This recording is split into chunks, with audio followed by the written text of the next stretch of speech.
ಇವರ ಸಂಯುಕ್ತ ಆಶ್ರಯದಲ್ಲಿ ನಡೀತಾ ಇರತಕ್ಕಂತಹ ಮದ್ಯ ಮತ್ತು ಮಾದಕ ದ್ರವ್ಯ ವ್ಯಸನದ ವಿರುದ್ಧ ಉಚಿತವಾದ ನೇರ ಫೋನ್ ಇನ್ ಕಾರ್ಯಕ್ರಮದ 87ನೇ ಕಂತಿಗೆ ನಿಮ್ಮೆಲ್ಲರಿಗೂ ಆತ್ಮೀಯವಾದ ಸ್ವಾಗತ. ಈ ಉಚಿತವಾದ ನೇರ ಫೋನ್ ಇನ್ ಕಾರ್ಯಕ್ರಮ ಪ್ರತಿ ಗುರುವಾರ ಸಂಜೆ 7 ಗಂಟೆಯಿಂದ 8 ಗಂಟೆವರೆಗೆ ನಡೆಯುತ್ತೆ.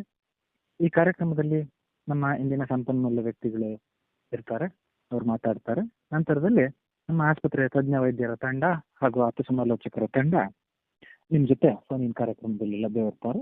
ಇವತ್ತಿನ ಸಂಪನ್ಮೂಲ ವ್ಯಕ್ತಿಗಳು ಇವತ್ತಿನ ವಿಚಾರದ ಬಗ್ಗೆ ಮಾತಾಡಿದ ನಂತರದಲ್ಲಿ ಇವರೆಲ್ಲರ ಜೊತೆಗೆ ನಿಮಗೆ ಸಂವಾದ ನಡೆಸಲಿಕ್ಕೆ ಅವಕಾಶ ಇರುತ್ತೆ. ಹಾಗೆ ಸ್ನೇಹಿತರೆ, ಈ ಒಂದು ಕಾರ್ಯಕ್ರಮಕ್ಕೆ ನೀವೆಲ್ಲರೂ ಈಗಾಗಲೇ ಸೇರ್ಕೊಂಡಿದ್ದೀರಾ, ಇನ್ನೂ ಅನೇಕರು ಸೇರ್ಕೊಳ್ತಾ ಇದ್ದಾರೆ. ಈ ಕಾರ್ಯಕ್ರಮಕ್ಕೆ ಕರ್ನಾಟಕದಾದ್ಯಂತ ಬೇರೆ ಬೇರೆ ಭಾಗಗಳಿಂದ ಜನರು ಸೇರ್ಕೋತಾರೆ. ಶಿವಮೊಗ್ಗ, ಬೆಂಗಳೂರು, ತುಮಕೂರು ಹಾಗೂ ಮುಖ್ಯವಾಗಿ ಉಡುಪಿ ಹಾಗೂ ಉಡುಪಿಯ ಸುತ್ತಮುತ್ತಲು ಕರಾವಳಿಯ ಭಾಗದ ಜನತೆ ಹೆಚ್ಚಾಗಿ ಈ ಕಾರ್ಯಕ್ರಮಕ್ಕೆ ಸೇರ್ಕೋತಾರೆ. ಕುಂದಾಪುರ, ಮಂಗಳೂರು ಹೀಗೆ. ಇದೊಂದು ಮದ್ಯವ್ಯಸನಿಗಳಿಗೋಸ್ಕರ ಇರ್ತಕ್ಕಂಥ ಕಾರ್ಯಕ್ರಮ ಅಲ್ಲ, ಇದೊಂದು ಜಾಗೃತಿ ಕಾರ್ಯಕ್ರಮ. ಇದು ಜಾಗೃತಿ ಕಾರ್ಯಕ್ರಮ ಆಗಿರೋದ್ರಿಂದ ಇದಕ್ಕೆ ಮದ್ಯವ್ಯಸನಿಗಳು ಮಾತ್ರ ಭಾಗವಹಿಸಬೇಕು ಅನ್ನೋದೇನಿರಲ್ಲ. ಇದಕ್ಕೆ ಆದಷ್ಟು ಎಲ್ಲರೂ ಈ ಒಂದು ಜಾಗೃತಿಯ ಅವಶ್ಯಕತೆ ಇರ್ತಕ್ಕಂಥವ್ರು, ಇದರ ಬಗ್ಗೆ ಪ್ರಸಾರ ಮಾಡತಕ್ಕಂಥವ್ರು ಎಲ್ಲರೂ ಸೇರ್ಕೊತಾರೆ. ಈ ಕಾರ್ಯಕ್ರಮದಲ್ಲಿ ಮನೋವೈದ್ಯರು ಸಹ ಸೇರ್ಕೊಂಡಿದ್ದಾರೆ, ಮನಃಶಾಸ್ತ್ರಜ್ಞರಿದ್ದಾರೆ, ಹಾಗೆ ವೈದ್ಯಾಧಿಕಾರಿಗಳಿದ್ದಾರೆ, ಜೊತೆಗೆ ಸಾಮಾಜಿಕ ಕಾರ್ಯಕರ್ತರು, ವಿದ್ಯಾರ್ಥಿಗಳು ಹೀಗೆ ಎಲ್ಲರೂ ಇದ್ದಾರೆ. ಜೊತೆಗೆ ಸ್ನೇಹಿತರೆ, ಈ ಜಾಗೃತಿ ಕಾರ್ಯಕ್ರಮ ಆಗಿರೋದ್ರಿಂದ ಇದು ಯಾವುದೇ ರಾಜಕೀಯ, ಧಾರ್ಮಿಕ, ಯಾವುದೇ ಒಲವುಗಳನ್ನ, ಯಾವುದೇ ಸಿದ್ಧಾಂತದ ಕಡೆ ವಾಲಿರೋದಿಲ್ಲ. ಇದು ಒಂದು ನಿರ್ಲಿಪ್ತವಾದ ಕಾರ್ಯಕ್ರಮ. ಇದು ನಾವು ಮೂಲವಾಗಿ ಒಂದು ಜಾಗೃತಿ ಮೂಡಿಸ್ಲಿಕ್ಕೋಸ್ಕರ ನಾವು ಈ ಕಾರ್ಯಕ್ರಮನ ಸುಮಾರು 87 ವಾರಗಳಿಂದ ನಡೆಸ್ಕೊಂಡು ಬರ್ತಾ ಇದ್ದೇವೆ. ಆದ್ರಿಂದ ಈ ಕಾರ್ಯಕ್ರಮಕ್ಕೆ ಅನೇಕ ಧಾರ್ಮಿಕ ಸಂಘಟನೆಗಳು ಹಾಗೆ ರಾಜಕೀಯ ಸಂಘಟನೆಗಳು ಎಲ್ಲರೂ ಸಹ ತಮ್ಮ ಜೊತೆ ಕೆಲಸ ಮಾಡ್ತಿರೋರ್ನ ಈ ಒಂದು ಜಾಗೃತಿ ಕಾರ್ಯಕ್ರಮದಲ್ಲಿ ಸೇರಿಸ್ತಾರೆ. ಹಾಗೆ ಯಾವುದೇ ಜಾತಿ, ಧರ್ಮ ಈ ರೀತಿ ಯಾವುದೇ ರೀತಿಯ ನಮ್ಗೊಂದು ಮೆಜರ್ಸ್ಗಳು ಇಲ್ಲದೆ ಇರೋ ತರ ಎಲ್ಲರೂ ಎಲ್ಲರನ್ನೂ ಸೇರಿಸ್ಕೊಂಡು ನಾವು ಈ ಒಂದು ಕಾರ್ಯಕ್ರಮವನ್ನು ನಡೆಸ್ತೇವೆ. ಆದ್ರಿಂದ ಈ ಜಾಗೃತಿ ಹೆಚ್ಚೆಚ್ಚು ಜನರಿಗೆ ಮೂಡ್ಲಿ ಅನ್ನೋ ಒಂದು ಕಾರಣದಿಂದ ನಾವು ಎಲ್ಲರನ್ನೂ ಈ ಕಾರ್ಯಕ್ರಮಕ್ಕೆ ಸೇರಿಸ್ಕೊಂಡು ಹೆಚ್ಚು ಪ್ರಸಾರ ಮಾಡ್ತಕ್ಕಂಥ ಒಂದು ಉದ್ದೇಶ ಇಟ್ಕೊಂಡು ಮಾಡ್ತಾ ಇದ್ದೇವೆ ಸ್ನೇಹಿತರೆ.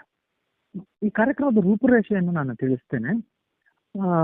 ಮೊದಲಿಗೆ ನಮ್ಮ ಸಂಪನ್ಮೂಲ ವ್ಯಕ್ತಿಗಳು ಇವತ್ತಿನ ವಿಚಾರದ ಬಗ್ಗೆ ಮಾತಾಡ್ತಾರೆ. ನಂತರದಲ್ಲಿ ನಿಮಗೆ ಮುಕ್ತ ಸಂವಾದಕ್ಕೆ ಅವಕಾಶ ಇರುತ್ತೆ.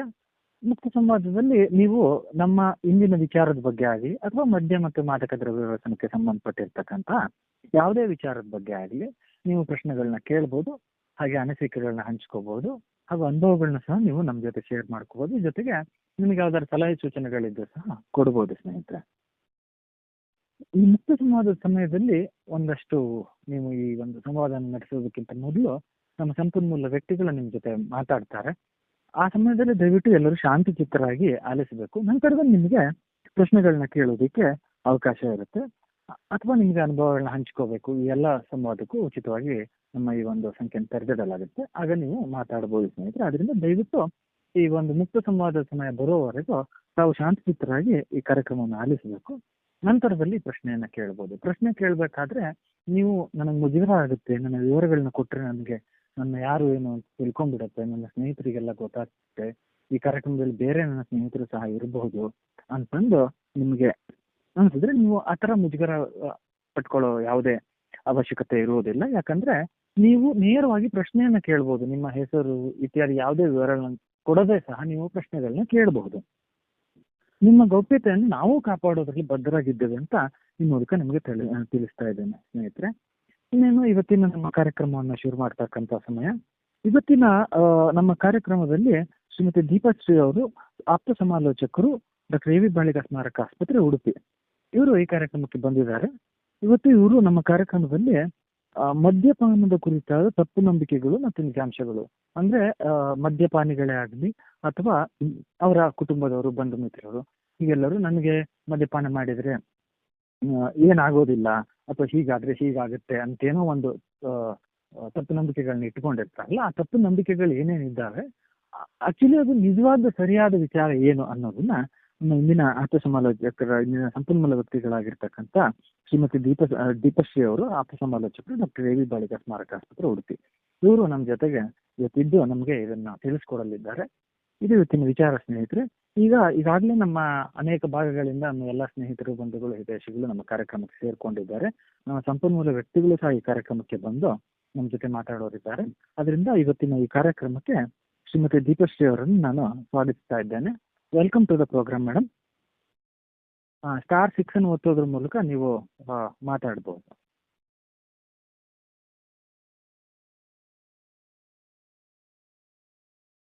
ಕೇಳಿಸ್ತಾ ಇಲ್ಲ ಮೇಡಮ್. ಸ್ಟಾರ್ 6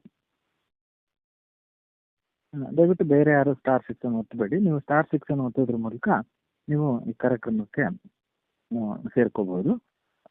ಆದರೆ ಸ್ಟಾರ್ 6 ಅನ್ನು ಒತ್ತೋದ್ರ ಮೂಲಕ ನೀವು ಮಾತಾಡ್ಬೋದು. ದಯವಿಟ್ಟು ಈಗಲೇ ಬೇರೆ ಯಾರು ಸಂಪನ್ಮೂಲ ವ್ಯಕ್ತಿಗಳನ್ನ ಬಿಟ್ಟು ಬೇರೆ ಯಾರು ಸ್ಟಾರ್ 6 ಅನ್ನು ಒತ್ತಬೇಡಿ. ದಯವಿಟ್ಟು ನಮ್ಮ ಸಂಪನ್ಮೂಲ ವ್ಯಕ್ತಿಗಳ ಮಾತು ಮುಗಿಯೋವರೆಗೆ ಶಾಂತಿ ಚಿತ್ರಗಾಲಿಸಿ ಅಂತ ಕೇಳ್ಕೊತಾ ಇದ್ದೇನೆ.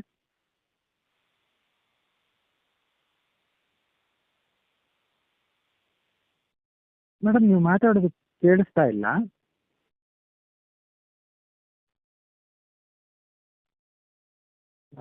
ಬಹುಶಃ ಸ್ನೇಹಿತರೆ, ನೆಟ್ವರ್ಕ್ ಸಮಸ್ಯೆ ಅಥವಾ ಯಾವುದೋ ಒಂದು ತಾಂತ್ರಿಕ ಸಮಸ್ಯೆಯಿಂದಾಗಿ ಮೇಡಮ್ ಅವ್ರು ಮಾತಾಡೋದು ಕೇಳಿಸ್ತಾ ಇಲ್ಲ. ದಯವಿಟ್ಟು 1 ನಿಮಿಷ ನೀವು ಇದೇ ಲೈನಲ್ಲಿ ಇದ್ರೆ ನಾವು ನಮ್ಮ ಇಂದಿನ ಸಂಪನ್ಮೂಲ ವ್ಯಕ್ತಿಗಳನ್ನ ಸಂಪರ್ಕಿಸ್ತೇವೆ.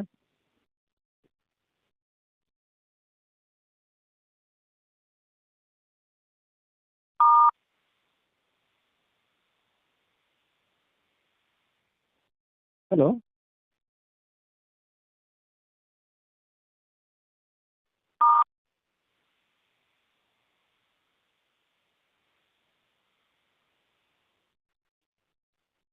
ದೀಪಶ್ರೀ ಮೇಡಮ್ ಅವರು ಯಾವುದೇ ತಾಂತ್ರಿಕ ದೋಷದಿಂದಾಗಿ ಸೇರ್ಕೊಳ್ಳೋದಕ್ಕೆ ಆಗ್ತಿಲ್ಲ. ಒಂದೇ 1 ನಿಮಿಷ ಟೈಮ್ ಕೊಟ್ಟರೆ ನಾವು ಇವತ್ತಿನ ವಿಚಾರದ ಬಗ್ಗೆ, ಮದ್ಯವ್ಯಸನದ ಕುರಿತಾಗಿರುವಂಥ ನಂಬಿಕೆಗಳು ಹಾಗೂ ಅದರ ನಿಜಾಂಶಗಳೇನು ಅನ್ನೋದ್ರ ಬಗ್ಗೆ ಸವಿಸ್ತಾರವಾಗಿ ಚರ್ಚೆ ಮಾಡಬಹುದು. ಮೊದಲಿಗೆ ನಮ್ಮ ಇಂದಿನ ಸಂಪನ್ಮೂಲ ವ್ಯಕ್ತಿಗಳು ನಿಮ್ಮ ಜೊತೆ ಅದ್ರ ಬಗ್ಗೆ ಮಾತಾಡ್ತಾರೆ. ಒಬ್ಬ ಮದ್ಯವ್ಯಸನಿಗೆ ಏನಾಗುತ್ತೆ ಅಂದ್ರೆ, ನಾನು ಏನೋ ಒಂದು ದಿನಕ್ಕೆ ಪ್ರತಿದಿನವೂ ಒಂದು ಸ್ವಲ್ಪ ಏನೋ ಇದು 1:30 ಏನೋ ನಾನು ವೈನ್ ತಗೋತೇನೆ, ಅದರಿಂದ ಹಾರ್ಟಿಗೆ ಒಳ್ಳೆಯದು. ಪ್ರತಿದಿನವೂ ಸ್ವಲ್ಪ ಕುಡಿತೇನೆ, ಅದರಿಂದ ನನಗೆ ಮರುದಿನ ಕೆಲಸಕ್ಕೆ ಹೋಗೋದಕ್ಕೆ ತುಂಬಾ ಶಕ್ತಿ ಬರುತ್ತೆ, ಅಥವಾ ಇನ್ಯಾವುದೋ ಲೈಂಗಿಕವಾಗಿ ನಾನು ಶಕ್ತಿ ವೃದ್ಧಿಸುತ್ತೆ. ಈಗ ಅನೇಕ ಒಂದು ತಪ್ಪು ನಂಬಿಕೆಗಳಿರುತ್ತೆ ಸ್ನೇಹಿತರೆ. ಆ ಒಂದು ತಪ್ಪು ನಂಬಿಕೆಗಳನ್ನ ನಾವು ಎಷ್ಟು ಮಟ್ಟಿಗೆ ಅದು ಸರಿಯಾಗಿದೆ, ಅದು ನಾವು ಅಂದ್ಕೊಂಡಿದ್ದು ಸರಿಯೋ ಅಥವಾ ಇದರಿಂದ ಬೇರೆ ಏನಾಗಿರ್ಬೋದು ಅನ್ನೋ ಒಂದು ನಮಗೆ ಒಂದು ತಿಳುವಳಿಕೆ ಬರುತ್ತೆ. ಯಾಕಂದ್ರೆ ನಾವು ಏನೇನೋ ಯಾರೋ ಹೇಳಿದ್ ಕೇಳ್ಕೊಂಡು ಅಥವಾ ಯಾವುದೋ ಒಂದು ಸಭೆ ಸಮಾರಂಭದಲ್ಲೋ ಅಥವಾ ಸ್ನೇಹಿತರ ಗುಂಪಲ್ಲೋ ಎಲ್ಲೋ ಇಲ್ಲ ಹಾಗಾಗುತ್ತೆ. ಅಥವಾ ಕೆಲವೊಮ್ಮೆ ಈಗ ಉದಾಹರಣೆಗೆ ನೀವೆಲ್ಲ ಇತ್ತೀಚೆಗೆ ಅನೇಕ ದಿನಪತ್ರಿಕೆಗಳನ್ನು ನೋಡಿರ್ತೀರಾ, ವೈನ್ ಕುಡಿಯೋದ್ರಿಂದ ಹಾರ್ಟ್ಗೆ ಒಳ್ಳೆಯದು ಅಂತೇನೋ ಒಂದು ಹೆಡ್ಡಿಂಗ್ ಬರುತ್ತೆ. ಆದ್ರೆ ಅದನ್ನ ಯಾರು ಸತ್ಯತೆಯನ್ನು ಪರಿಶೀಲಿಸೋದಿರಲ್ಲ, ಸುಮ್ಮನೆ ಯಾರೋ ಹೇಳಿರ್ತಾರೆ, ಅದನ್ನ ದಿನಪತ್ರಿಕೆಯಲ್ಲಿ ಹಾಕ್ತಾರೆ. ಹಾಗೆ ಹಾಕೋದ್ರಿಂದ ಏನಾಗುತ್ತೆ, ನಾವು ಇದೇ ನಿಜ ಇರಬೇಕು ಅಂತ ನಾವು ನಂಬ್ಕೊಂಡ್ಬಿಡ್ತೀವಿ. ಹಾಗೆ ನಂಬ್ಕೊಂಡು ನಾವು ಅದನ್ನ ಬೇರೆಯವರಿಗೆ ಹೇಳ್ತಾ ಹೋಗ್ತೀವಿ. ಹೀಗೆ ಸುದ್ದಿ ಪ್ರಸರಣ ಆಗೋದ್ರ ಮೂಲಕ ನಮ್ದೊಂದು ತಪ್ಪು ನಂಬಿಕೆ ಇಡೀ ಸಮಾಜದಲ್ಲಿ ಪಸರಿಸ್ಕೊಂಡು ಹೋಗ್ತಾ ಇರುತ್ತೆ. ಆದ್ರೆ ನಮ್ಮ ಗುರುಗಳು ಯಾವತ್ತೂ ಹೇಳ್ತಾ ಇರ್ತಾರೆ, ಏನಂದ್ರೆ ಒಂದೇ ಒಂದು ಹನಿ ಆಲ್ಕೋಹಾಲ್ ಕೂಡ ನಮ್ಮ ದೇಹಕ್ಕೆ ಒಳ್ಳೆಯದಲ್ಲ ಅಂತ. ನಮ್ಮ ಈ ಕಾರ್ಯಕ್ರಮದ ಬೆನ್ನೆಲುಬಾಗಿ ನಿಂತಿರತಕ್ಕಂಥ ಈ ಕಾರ್ಯಕ್ರಮದ ರೂವಾರಿಗಳಾಗಿರ್ತಕ್ಕಂಥ ಪಿ ವಿ ಭಂಡಾರಿ ಅವರು ಯಾವಾಗ್ಲೂ ಹೇಳ್ತಾ ಇರ್ತಾರೆ ನಮ್ಗೆ, ಒಂದೇ ಒಂದು ಹನಿ ಕೂಡ ಆಲ್ಕೋಹಾಲ್ ಒಳ್ಳೆಯದಲ್ಲ ಅಂತ. ಆದ್ರೆ ಯಾರೋ ಏನೋ ಕ್ರಾಸ್ ವೆರಿಫೈ ಮಾಡದೆ, ಇದು ಸತ್ಯಾಸತ್ಯವನ್ನು ತಿಳ್ಕೊಳ್ಳದೆ WHO ಹೇಳಿದೆ ನಮ್ಮ ಹೃದಯಕ್ಕೆ ಒಳ್ಳೆಯದು ಅಂತ. ಅಥವಾ ಈ ಕೆಲವೊಮ್ಮೆ ಪತ್ರಿಕಾ ಮಾಧ್ಯಮದಲ್ಲಿ ಏನ್ ಮಾಡ್ತಾರೆ ಅಂದ್ರೆ, ಯಾರೋ ಏನೋ ಕೇಳಿಸ್ಕೊಂಡ್ ಬಂದಿರ್ತಾರೆ, ಯಾರೋ ಒಬ್ರು ರಿಪೋರ್ಟರ್ ಏನೋ ಒಂದು ಅಂಗಣ ಬರೀಬೇಕು ಅಂತಿರುತ್ತೆ. ಆಗ ಓಕೆ, ನನ್ನ ಒಂದು ಏನೋ ಕೇಳಿಸ್ಕೊಂಡ್ಬಂದು ಅದಕ್ಕೆ ಒಂದು ಹೆಡ್ಡಿಗೆ ಕೊಟ್ಬಿಡೋದು, ವೈನ್ ಕುಡಿಯಪ್ಪ ಹಾರ್ಟಿಗೆ ಒಳ್ಳೇದು, ಅದಕ್ಕೆ ಯಾರೋ ದೊಡ್ಡ ಡಾಕ್ಟರ್ ಯಾರೋ ಹೃದಯ ಡಾಕ್ಟರ್ ಹೇಳಿದ್ದಾರೆ, ಈ ಒಂದು ವೈನ್ ಕುಡಿಯೋದ್ರಿಂದ ಒಂದು ಸ್ವಲ್ಪ ದಿನ 30 ml ವೈನ್ ಕುಡಿಯೋದ್ರಿಂದ ಇದಾಗುತ್ತೆ. ಅಥವಾ ಆಗ ಏನಾಗುತ್ತೆ ಅಂದ್ರೆ, ನಾವು ಮೊದಲಿಗೆ ವೈನ್ ಕುಡಿತಾ ಹೋಗ್ತೀವಿ, ಅದು ಮೊದಲಿಗೆ 30 ಒಂಥರ ಚೆನ್ನಾಗಿರೋ ಫೀಲಿಂಗ್ ಕೊಡುತ್ತೆ. ಹೌದು, ನನ್ನ ಹಾರ್ಟ್ ಖುಷಿ ಆಗ್ತಿದೆ ನೋಡಿ, ಹಾರ್ಟು ಸ್ವಲ್ಪ ಚೆನ್ನಾಗಿ ಕೆಲಸ ಮಾಡ್ತಿದೆ ಅಂತ. ಅದು ಏನಾಗುತ್ತೆ ಅಂದ್ರೆ, ಈ ಬ್ಲಡ್ ಪ್ರೆಷರ್ ಜಾಸ್ತಿ ಆಗಿರೋದ್ರಿಂದ ನಿಮ್ಗೆ ಹಾರ್ಟ್ ಹೆಚ್ಚು ಬಡ್ಕೊಂಡಂಗೆ ಕಾಣಬಹುದು. ಆದ್ರೆ ಅದು ನಿಮ್ಮ ಹಾರ್ಟಿಗೆ ಒಳ್ಳೇದೋ ಅಲ್ವೋ ಅನ್ನೋದನ್ನ ನಿಮ್ಗೆ ವೈದ್ಯಕೀಯ ದೃಷ್ಟಿಕೋನದಲ್ಲಿ ಕೇಳಿ ನೋಡಿದಾಗ ಇದ್ರ ಬಗ್ಗೆ ಆ, ಒಂದು ಅಧ್ಯಯನ ಮಾಡಿ ಇದನ್ನ ತಿಳ್ಕೊಂಡಿರ್ತಕ್ಕಂಥವ್ರದ್ದು ಕೇಳಿದಾಗ ನಿಮಗೆ ಇದ್ರ ಸತ್ಯಗಳು ಗೊತ್ತಾಗುತ್ತೆ. ಹಾಗೆ ಸ್ನೇಹಿತರೆ, ಈಗ ಇನ್ಯಾರೋ ಬರ್ತಾರೆ, ನನಗೆ ಕಿಡ್ನಿಯಲ್ಲಿ ಸ್ಟೋನ್ ಆಗಿದೆ, ಆದ್ರಿಂದ ನನಗೆ ಏನು ಬಿಯರ್ ಕುಡಿದ್ರೆ ಒಳ್ಳೇದು, ಬಿಯರ್ ಕುಡಿದ್ರೆ ಕಿಡ್ನಿಯಲ್ಲಿರೋ ಕಲ್ಲು ಹೋಗ್ಬಿಡುತ್ತೆ ಅಂತ. ಮೊದಲಿಗೆ ಅವನು ಬಿಯರ್ ಕುಡಿಯೋ ಅಭ್ಯಾಸ ಇರೋದಿಲ್ಲ. ಆಗ ಏನು ಮಾಡ್ತಾನೆ, ಒಂದು ಬಿಯರ್ ಕುಡಿತಾನೆ, ಸ್ವಲ್ಪ ಚೆನ್ನಾಗಿ ಅನ್ಸುತ್ತೆ, ಸ್ವಲ್ಪ ಏನೋ ಕಿಡ್ನಿಯಲ್ಲಿ ಕಲ್ಲು ಹೋಗುತ್ತೆ ಅಂತಾರೆ. ಯಾಕೆ ಬಿಯರ್ ಕುಡಿದು ಮತ್ತೆ ಮೂತ್ರ ವಿಸರ್ಜನೆಗೆ 4 ಸರಿ ಹೋಗಿ ಬರ್ತಾನೆ, ಕಿಡ್ನಿಯಲ್ಲಿ ಕಲ್ಲು ಹೋಗೋದು ಶುರು ಆಗ್ತಿದೆ, ಈ ಥರದೆಲ್ಲ ಅನ್ಕೊಂಡಿರ್ತಾನೆ. ನಂತರದಲ್ಲಿ ಅವನಿಗೆ ಒಂದು ಬಿಯರ್ ಸಾಕಾಗಲ್ಲ, ಏನೋ ಒಂಥರ ಮಜವಾದ ಒಂದು ಅನುಭವ ಅಂತ ಅನಿಸ್ಬೋದು ಅವನಿಗೆ. ಒಂದು ಬಿಯರ್ ಸಾಕಾಗೋದಿಲ್ಲ, 2 ಬಿಯರಿಗೆ ಹೋಗ್ತಾನೆ. ಹೀಗೆ 2 ಇದ್ದಿದ್ದು 4 ಆಗುತ್ತೆ, 4 ಇದ್ದಿದ್ದು 8 ಆಗುತ್ತೆ. ಹೀಗೆ ಇದನ್ನ ಏನಾಗುತ್ತೆ, ಕೊನೆಗೆ ತನಗೆ ಗೊತ್ತಿಲ್ಲದಂತೆ ದಿನೇ ದಿನೇ ಅವನು ಈ ಒಂದು ತಪ್ಪು ನಂಬಿಕೆಯಿಂದಾಗಿ ತನ್ನ ಕಿಡ್ನಿ ಕಲ್ಲನ್ನು ನಾನು ಏನೋ ಅದನ್ನ ಮೂತ್ರಪಿಂಡದಲ್ಲಿ ಒಂದು ಕಲ್ಲಾಗಿರೋದನ್ನ ನಾನು ಅದನ್ನ ಬಿಯರ್ ಕುಡಿದು ಅದ್ರ ಮೂಲಕ ನಾನು ಸರಿ ಮಾಡ್ಕೋತೀನಿ ಅನ್ನೋ ಒಂದು ಮೂಢನಂಬಿಕೆಯಿಂದ, ಆ ಒಂದು ತಪ್ಪು ನಂಬಿಕೆ ಏನಕ್ಕೆ ಕಾರಣ ಆಗುತ್ತೆ ಅಂದ್ರೆ, ಅವನು ತಾನೊಬ್ಬ ಏನೋ ಮದ್ಯವ್ಯಸನಿ ಆಗೋ ಒಂದು ಕಡೆ ಅವನು ತನಗೇ ಗೊತ್ತಿಲ್ಲದಂಗೆ ಎಳ್ಕೊಂಡು ಹೋಗ್ಬಿಡುತ್ತೆ. ಇದು ಮದ್ಯವ್ಯಸನದ ಮೂಲ ಒಂದು ಲಕ್ಷಣವೇ ಅದು ಸ್ನೇಹಿತರೆ. ಏನಂದ್ರೆ, ಮೊದಲಿಗೆಲ್ಲ ಯಾರು ಓಕೆ ನಾನು ಮದ್ಯವ್ಯಸನಿ ಆಗಬೇಕು ಅನ್ನೋ ಯಾವುದೇ ಒಂದು ಉದ್ದೇಶದಿಂದ ಯಾರು ಕುಡಿಯೋದಿಲ್ಲ. ಅಪರೂಪಕ್ಕೆ ಒಂದು ಕೇಳಿಸ್ತಾ ಇದೆ ಮೇಡಮ್, ಕೇಳಿಸ್ತಾ ಇದೆ ಸ್ನೇಹಿತರೆ. ನಮ್ಮ ಸಂಪನ್ಮೂಲ ವ್ಯಕ್ತಿಗಳು ಈಗಷ್ಟೇ ಸೇರ್ಕೊಂಡಿದ್ದಾರೆ ನಿಮ್ಮನ್ನ. ಇನ್ನು ನಾನು ಹೆಚ್ಚಿನ ಸಮಯವನ್ನು ತಗೊಳ್ಳೋದಿಲ್ಲ, ಯಾಕಂದ್ರೆ ನಮ್ಮ ಸಂಪನ್ಮೂಲ ವ್ಯಕ್ತಿಗಳು ಇದ್ರ ಬಗ್ಗೆ ಅಧ್ಯಯನ ಮಾಡಿರ್ತಕ್ಕಂಥವ್ರು, ಅವರು ಇವತ್ತಿನ ವಿಚಾರದ ಬಗ್ಗೆ ಅವರು ಮಾತಾಡ್ತಾರೆ, ನಮಗೆಲ್ಲ ಇವತ್ತಿನ ವಿಚಾರದ ಬಗ್ಗೆ ತಿಳಿಸ್ಕೊಡ್ತಾರೆ. Welcome to the program. ಇವತ್ತಿನ ಕಾರ್ಯಕ್ರಮವನ್ನು ನೀವು ನಡೆಸ್ಕೊಡ್ಬೇಕು ಅಂತ ಕೇಳ್ಕೊತೀನಿ. ಎಲ್ಲರಿಗೂ ನಮಸ್ಕಾರ. ಮದ್ಯ ಮತ್ತು ಮಾದಕ ದ್ರವ್ಯ ವ್ಯಸನದ ಕುರಿತು ನಡೆಯುವಂತಹ ಉಚಿತ ನೇರ ಫೋನ್ ಇನ್ ಕಾರ್ಯಕ್ರಮದ 87ನೇ ಸಂಚಿಕೆಯಲ್ಲಿದ್ದೇವೆ. ಸೊ ಇಂದು ನಾನು ಮದ್ಯ ವ್ಯಸನದ ಕುರಿತಾಗಿರುವಂತಹ ತಪ್ಪು ನಂಬಿಕೆಗಳ ಕುರಿತಾಗಿ ಮಾತಾಡ್ಲಿಕ್ಕಿದ್ದೇನೆ. ಮದ್ಯ ಮಾದಕ ವಸ್ತುಗಳ ಉಪಯೋಗ ಅನ್ನುವಂಥದ್ದು ಸಾಮಾನ್ಯವಾಗಿ ಪ್ರಪಂಚದಾದ್ಯಂತ ಕಂಡು ಬರುವ ಒಂದು ದೊಡ್ಡ ಒಂದು ಸಮಸ್ಯೆ ಅಂತಾನೆ ಹೇಳ್ಬೋದು. ಅಂದ್ರೆ ಇದು ಗಂಡು ಹೆಣ್ಣು ಅಥವಾ ಬಡವ ಶ್ರೀಮಂತ ಎನ್ನುವ ಯಾವುದೇ ಭೇದ ಭಾವ ಇಲ್ಲದೆ ಎಲ್ಲೆಡೆಯಲ್ಲೂ ಸಹ ಕಂಡು ಬರುವಂತಹ ಇದೊಂದು ದೊಡ್ಡ ತೊಂದರೆ ಅಂತ ಹೇಳ್ತೇವೆ. ಹೆಚ್ಚಾಗಿ ಉಪಯೋಗಿಸುವಂತಹ ಮಾದಕ ವಸ್ತುಗಳಂದ್ರೆ ಈ ಮದ್ಯಪಾನ, ತಂಬಾಕು, ಗಾಂಜಾ, ಕೊಕೇನ್, ಓಪಿಯಂ ಅಥವಾ ಅಫಿಂಟಮೇನಿ, ಹೀರೋಯಿನ್, LSD, ಈ ತರ PCC ಹಾಗೂ ನಿದ್ದೆ ಮಾತ್ರೆಗಳು ಅಥವಾ ಅನಿಲಗಳು ಅಂದ್ರೆ ಈ ತರ ಪೆಟ್ರೋಲಿಯಂ ಉತ್ಪನ್ನಗಳು, ವೈಟ್ನರ್ ಇತ್ಯಾದಿಗಳಾಗಿರ್ತದೆ. ಹೆಚ್ಚಾಗಿ ಜನರಲ್ಲಿ ಆರೋಗ್ಯಕ್ಕೆ ಸಂಬಂಧಪಟ್ಟ ಮಾಹಿತಿ ಇರುವುದು ತುಂಬಾ ಕಡಿಮೆ. ಅದರಲ್ಲೂ ನಿಜವಾದ ಮಾಹಿತಿಗಿಂತ ತಪ್ಪು ನಂಬಿಕೆಗಳು ಹಾಗೂ ಈ ಮೂಢನಂಬಿಕೆಗಳು ಸಾಮಾನ್ಯವಾಗಿ ಕಂಡುಬರ್ತದೆ. ಮಾದಕ ವಸ್ತುಗಳಿಗೆ ಸಂಬಂಧಪಟ್ಟ ಮಾಹಿತಿಯು ಮದ್ಯಪಾನ ಬಳಸುವವರಲ್ಲಿಯೂ ಹಾಗೂ ಸಾಮಾನ್ಯ ಜನರಲ್ಲಿಯೂ ಕೂಡ ಅದರ ಬಗ್ಗೆ ಮಾಹಿತಿಯ ಕೊರತೆ ಎದ್ದು ಕಾಣ್ತದೆ. ಆದರೆ ಈ ಒಂದು ಸಮಸ್ಯೆ ಬಗ್ಗೆ ಹಲವಾರು ಅಪನಂಬಿಕೆಗಳು ಪ್ರಚಲಿತದಲ್ಲಿರುವಂಥದ್ದು ನಮಗೆ ಏನು ವಿಪರ್ಯಾಸವಾಗಿದೆ ಅಂತ ಹೇಳ್ಬೋದು. ಸಮಾಜದಲ್ಲಿ ಮಾದಕ ವಸ್ತುಗಳ ಬಗ್ಗೆ ಹಲವಾರು ತಪ್ಪು ನಂಬಿಕೆಗಳಿದೆ. ಅವುಗಳನ್ನು ಒಂದೊಂದಾಗಿ ನೋಡೋದಾದ್ರೆ, ಮೊದಲನೇದಾಗಿ ಈಗ ಮದ್ಯಪಾನವನ್ನು ಒಂದು ಸಲ ಕುಡಿಲಿಕ್ಕೆ ಪ್ರಾರಂಭಿಸಿದ್ರೆ ಅದನ್ನು ಒಮ್ಮೆಲೆ ನಿಲ್ಲಿಸಬಾರ್ದು. ಒಂದು ವೇಳೆ ನಾವು ಮದ್ಯಪಾನವನ್ನು ಬಿಟ್ರೆ, ಅಂದ್ರೆ ಮದ್ಯಪಾನವನ್ನು ಕುಡಿಯುವುದನ್ನು ಬಿಟ್ರೆ ನಮ್ಮ ದೇಹದಲ್ಲಿ ಬೇರೆ ತರಹ ವ್ಯತಿರಿಕ್ತ ಪರಿಣಾಮಗಳು ಉಂಟಾಗ್ತದೆ. ಹಾಗಾಗಿ ಮದ್ಯಪಾನವನ್ನು ಬಿಡಬಾರ್ದು ಅನ್ನುವಂಥದ್ದು ತಪ್ಪು ನಂಬಿಕೆ. ಅಂದ್ರೆ ದಿನ ನಾವು ಮದ್ಯಪಾನ ಕುಡಿತಾ ಇರ್ತೇವೆ, ಇವತ್ತು ಮದ್ಯಪಾನ ಬಿಟ್ಟ ತಕ್ಷಣ ನಮ್ಗೆ ಏನೋ ಮಾನಸಿಕ ಕಾಯಿಲೆಗಳು ಬರ್ತಿದೆ ಅಥವಾ ಏನೋ ಮನೋದೈಹಿಕ ಕಾಯಿಲೆಗಳೆಲ್ಲ ಬರ್ತಿದೆ, ನಾವು ಮದ್ಯಪಾನವನ್ನು ಬಿಡಬಾರ್ದು, ಅದಕ್ಕೋಸ್ಕರ ನಾನು ದಿನ ಕುಡಿತಾ ಇದ್ದೇನೆ, ಇಲ್ಲದಿದ್ದು ನಾನು ಡೈಲಿ ಕುಡಿತಿದ್ದೋ ನಾನೀಗ ಬಿಡುದಿಲ್ವಾ, ನನ್ಗೆ ಬಿಡ್ಲಿಕ್ಕೆ ಈಗ ಆಗುದಿಲ್ಲ, ಅಂದ್ರೆ ನನ್ಗೆ ಮಾನಸಿಕ ಕಾಯಿಲೆಗಳು ಬರಬಹುದು, ಅದಕ್ಕೆ ನಾನು ಬಿಡ್ತಾ ಇಲ್ಲ ಅನ್ನುವಂಥದ್ದು ಒಂದು ತಪ್ಪು ಕಲ್ಪನೆ. ಆದ್ರೆ ನಾವು ಇಲ್ಲಿ ಏನ್ ತಿಳಿದುಕೊಳ್ಬೇಕಂದ್ರೆ, ಪ್ರತಿದಿನ ಮದ್ಯಪಾನ ಸೇವಿಸುವವರು ಒಂದು ದಿನ ಮದ್ಯಪಾನ ಮಾಡುವುದನ್ನು ಬಿಟ್ರೆ ಅಥವಾ ಪ್ರತಿದಿನ ಮದ್ಯಪಾನ ಮಾಡುವವರು ಇದ್ದಕ್ಕಿದ್ದಂತೆ ಕುಡಿಯುವುದನ್ನು ನಿಲ್ಲಿಸಿದಾಗ ಕೆಲವೊಂದು ಮನೋದೈಹಿಕ ಬದಲಾವಣೆಗಳು ಕಾಣಿಸುತ್ತದೆ. ಇಂತಹ ಸ್ಥಿತಿಯನ್ನು ಹಿಂತೆಗೆದ ಚಿಹ್ನೆಗಳು ಅಥವಾ ಆಲ್ಕೋಹಾಲ್ ವಿಡ್ರಾವಲ್ ಸಿಂಟಮ್ಸ್ ಅಂತ ಕರಿತೇವೆ. ಇದರಲ್ಲಿ 2 ತರಹದ ಸಮಸ್ಯೆಗಳು ಇದೆ. ಅಂದ್ರೆ ಒಂದು ಇದು ನಡುಕ ಸನ್ನಿ ಅಂತ ಹೇಳ್ತೇವೆ, ಎರಡನೇದು ಫಿಟ್ಸ್. ಈ ನಡುಕ ಸನ್ನಿ ಅಂದ್ರೆ ಮದ್ಯಪಾನ ಬಿಟ್ಟಾಗ ರಾತ್ರಿ ನಿದ್ರೆ ಬರುವುದಿಲ್ಲ, ಕೈಕಾಲು ನಡುಗುವಂಥದ್ದು, ತಾನು ಎಲ್ಲಿದ್ದೇನೆ, ಯಾರ ಜೊತೆ ಮಾತಾಡ್ತಾ ಇದ್ದೇನೆ, ಇವತ್ತು ತಾರೀಖು ಎಷ್ಟು, ಇದು ಯಾವ ದಿನ, ಯಾವ ತಿಂಗಳು ಇವತ್ತು ಅಥವಾ ಯಾವ ವರ್ಷ ಇದು ಅಂತ ಏನು ಸಹ ಗೊತ್ತಿರುವುದಿಲ್ಲ. ಮತ್ತೆ ಒಂಥರ ಭ್ರಮೆಗಳು ಆರಂಭವಾಗ್ತದೆ. ಅಂದ್ರೆ ಯಾರೋ ಕಿವಿಯಲ್ಲಿ ಮಾತನಾಡಿದಾಗೆ ಆಗುವಂಥದ್ದು, ಆದ್ರೆ ಅಲ್ಲಿದ್ದವರಿಗೆ ಯಾರಿಗೂ ಕೇಳುವುದಿಲ್ಲ, ಇವನಿಗೆ ಮಾತ್ರ ಕೇಳಿದಾಗೆ ಆಗ್ತದೆ. ಯಾರನ್ನು ನೋಡಿದಾಗೆ ಆಗುವಂತಹದ್ದು, ಯಾರೋ ಚಾಕು ಕತ್ತಿ ಈ ಗಂಟು ಹಿಡ್ಕೊಂಡು ಸಾಯಿಸಿಕೆ ಬಂದಾಗೆ ಅವರಿಗೆ ಕಂಡಾಗೆ ಆಗುವಂತಹದ್ದು, ಅಥವಾ ಪ್ರಾಣಿಗಳು ಬಂದಾಗೆ ಆಗುವಂತಹದ್ದು, ಇದೆಲ್ಲ ಇವರಿಗೆ ಮಾತ್ರ ಕಾಣ್ಲಿಕ್ಕೆ ಸಿಗ್ತದೆ. ನಮ್ಗೆ ಬೇರೆಯವರಿಗೆಲ್ಲ ಕಾಣಿಸ್ಲಿಕ್ಕೆ ಸಿಗುದಿಲ್ಲ. ಇದಕ್ಕೆ ನಡುಕ ಸನ್ನಿ ಅಂತ ಹೇಳ್ತೇವೆ. ಇದು ಮದ್ಯಪಾನ ಬಿಟ್ಟ 3 ದಿನದ ಒಳಗೆ ಯಾವಾಗ ಬೇಕಾದ್ರೂ ಪ್ರಾರಂಭವಾಗಬಹುದು. ಹಾಗೆಯೇ ಕೆಲವರು ಮದ್ಯಪಾನ ದಿನ ಕುಡಿತಾ ಇದ್ರೆ ಇವತ್ತೊಂದು ದಿನ ಮದ್ಯಪಾನ ಮಾಡಲಿಲ್ಲ ಅಂತ ಆದಾಗ ಫಿಟ್ಸ್ ಸಹ ಬರ್ತದೆ. ಇದಕ್ಕೆ ರಮ್ ಫಿಟ್ಸ್ ಅಂತ ಹೇಳ್ತೇವೆ. ಈ ತರ ಲಕ್ಷಣಗಳು ಅತಿಯಾಗಿ ಮದ್ಯಪಾನ ಮಾಡ್ತಿರುವವರು ಯಾವಾಗಾದ್ರೂ ಮದ್ಯಪಾನ ಬಿಟ್ಟಾಗ ಹೀಗೆ ಆಗುವ ಸಾಧ್ಯತೆಗಳೆಲ್ಲ ಇರ್ತದೆ.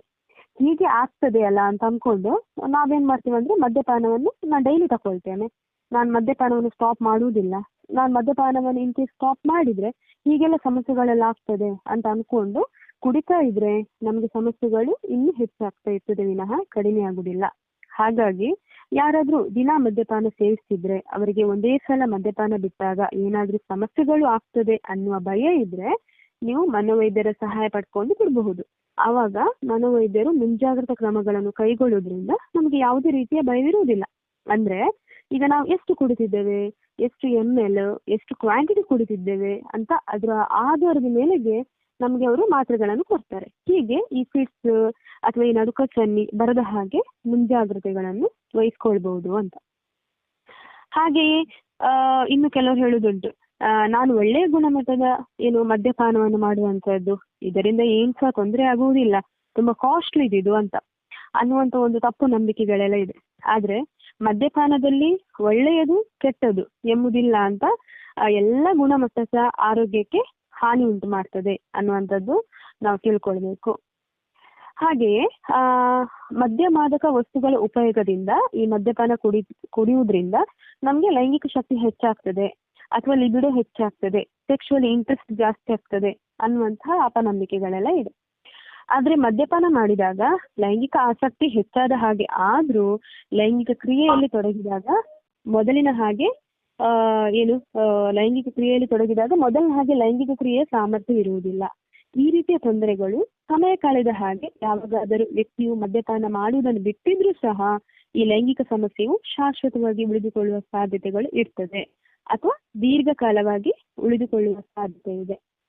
ಹಾಗೆ ಮದ್ಯಪಾನದಿಂದಾಗಿ ಹೆಚ್ಚಾಗಿ ಕಾಣಲಿಕ್ಕೆ ಸಿಗುವಂತಹ ಲೈಂಗಿಕ ಸಮಸ್ಯೆಗಳಂದ್ರೆ ಮೊದಲನೇದಾಗಿ ಲೈಂಗಿಕ ಆಸಕ್ತಿ ಕಡಿಮೆ ಆಗುವಂತಹದ್ದು, ಶಿಶ್ನದ ಸ್ಪರ್ಶಜ್ಞಾನ ಕಡಿಮೆ ಆಗುವಂತಹದ್ದು, ಅಥವಾ ಶಿಶ್ನ ನಿಮಿರದೇ ಇರುವಂತಹದ್ದು, ಅಥವಾ ಶೀಘ್ರ ಸ್ಖಲನವಾಗುವಂಥದ್ದು ಅಥವಾ ಸ್ಖಲನವಾಗದಿರುವಂತಹದ್ದು.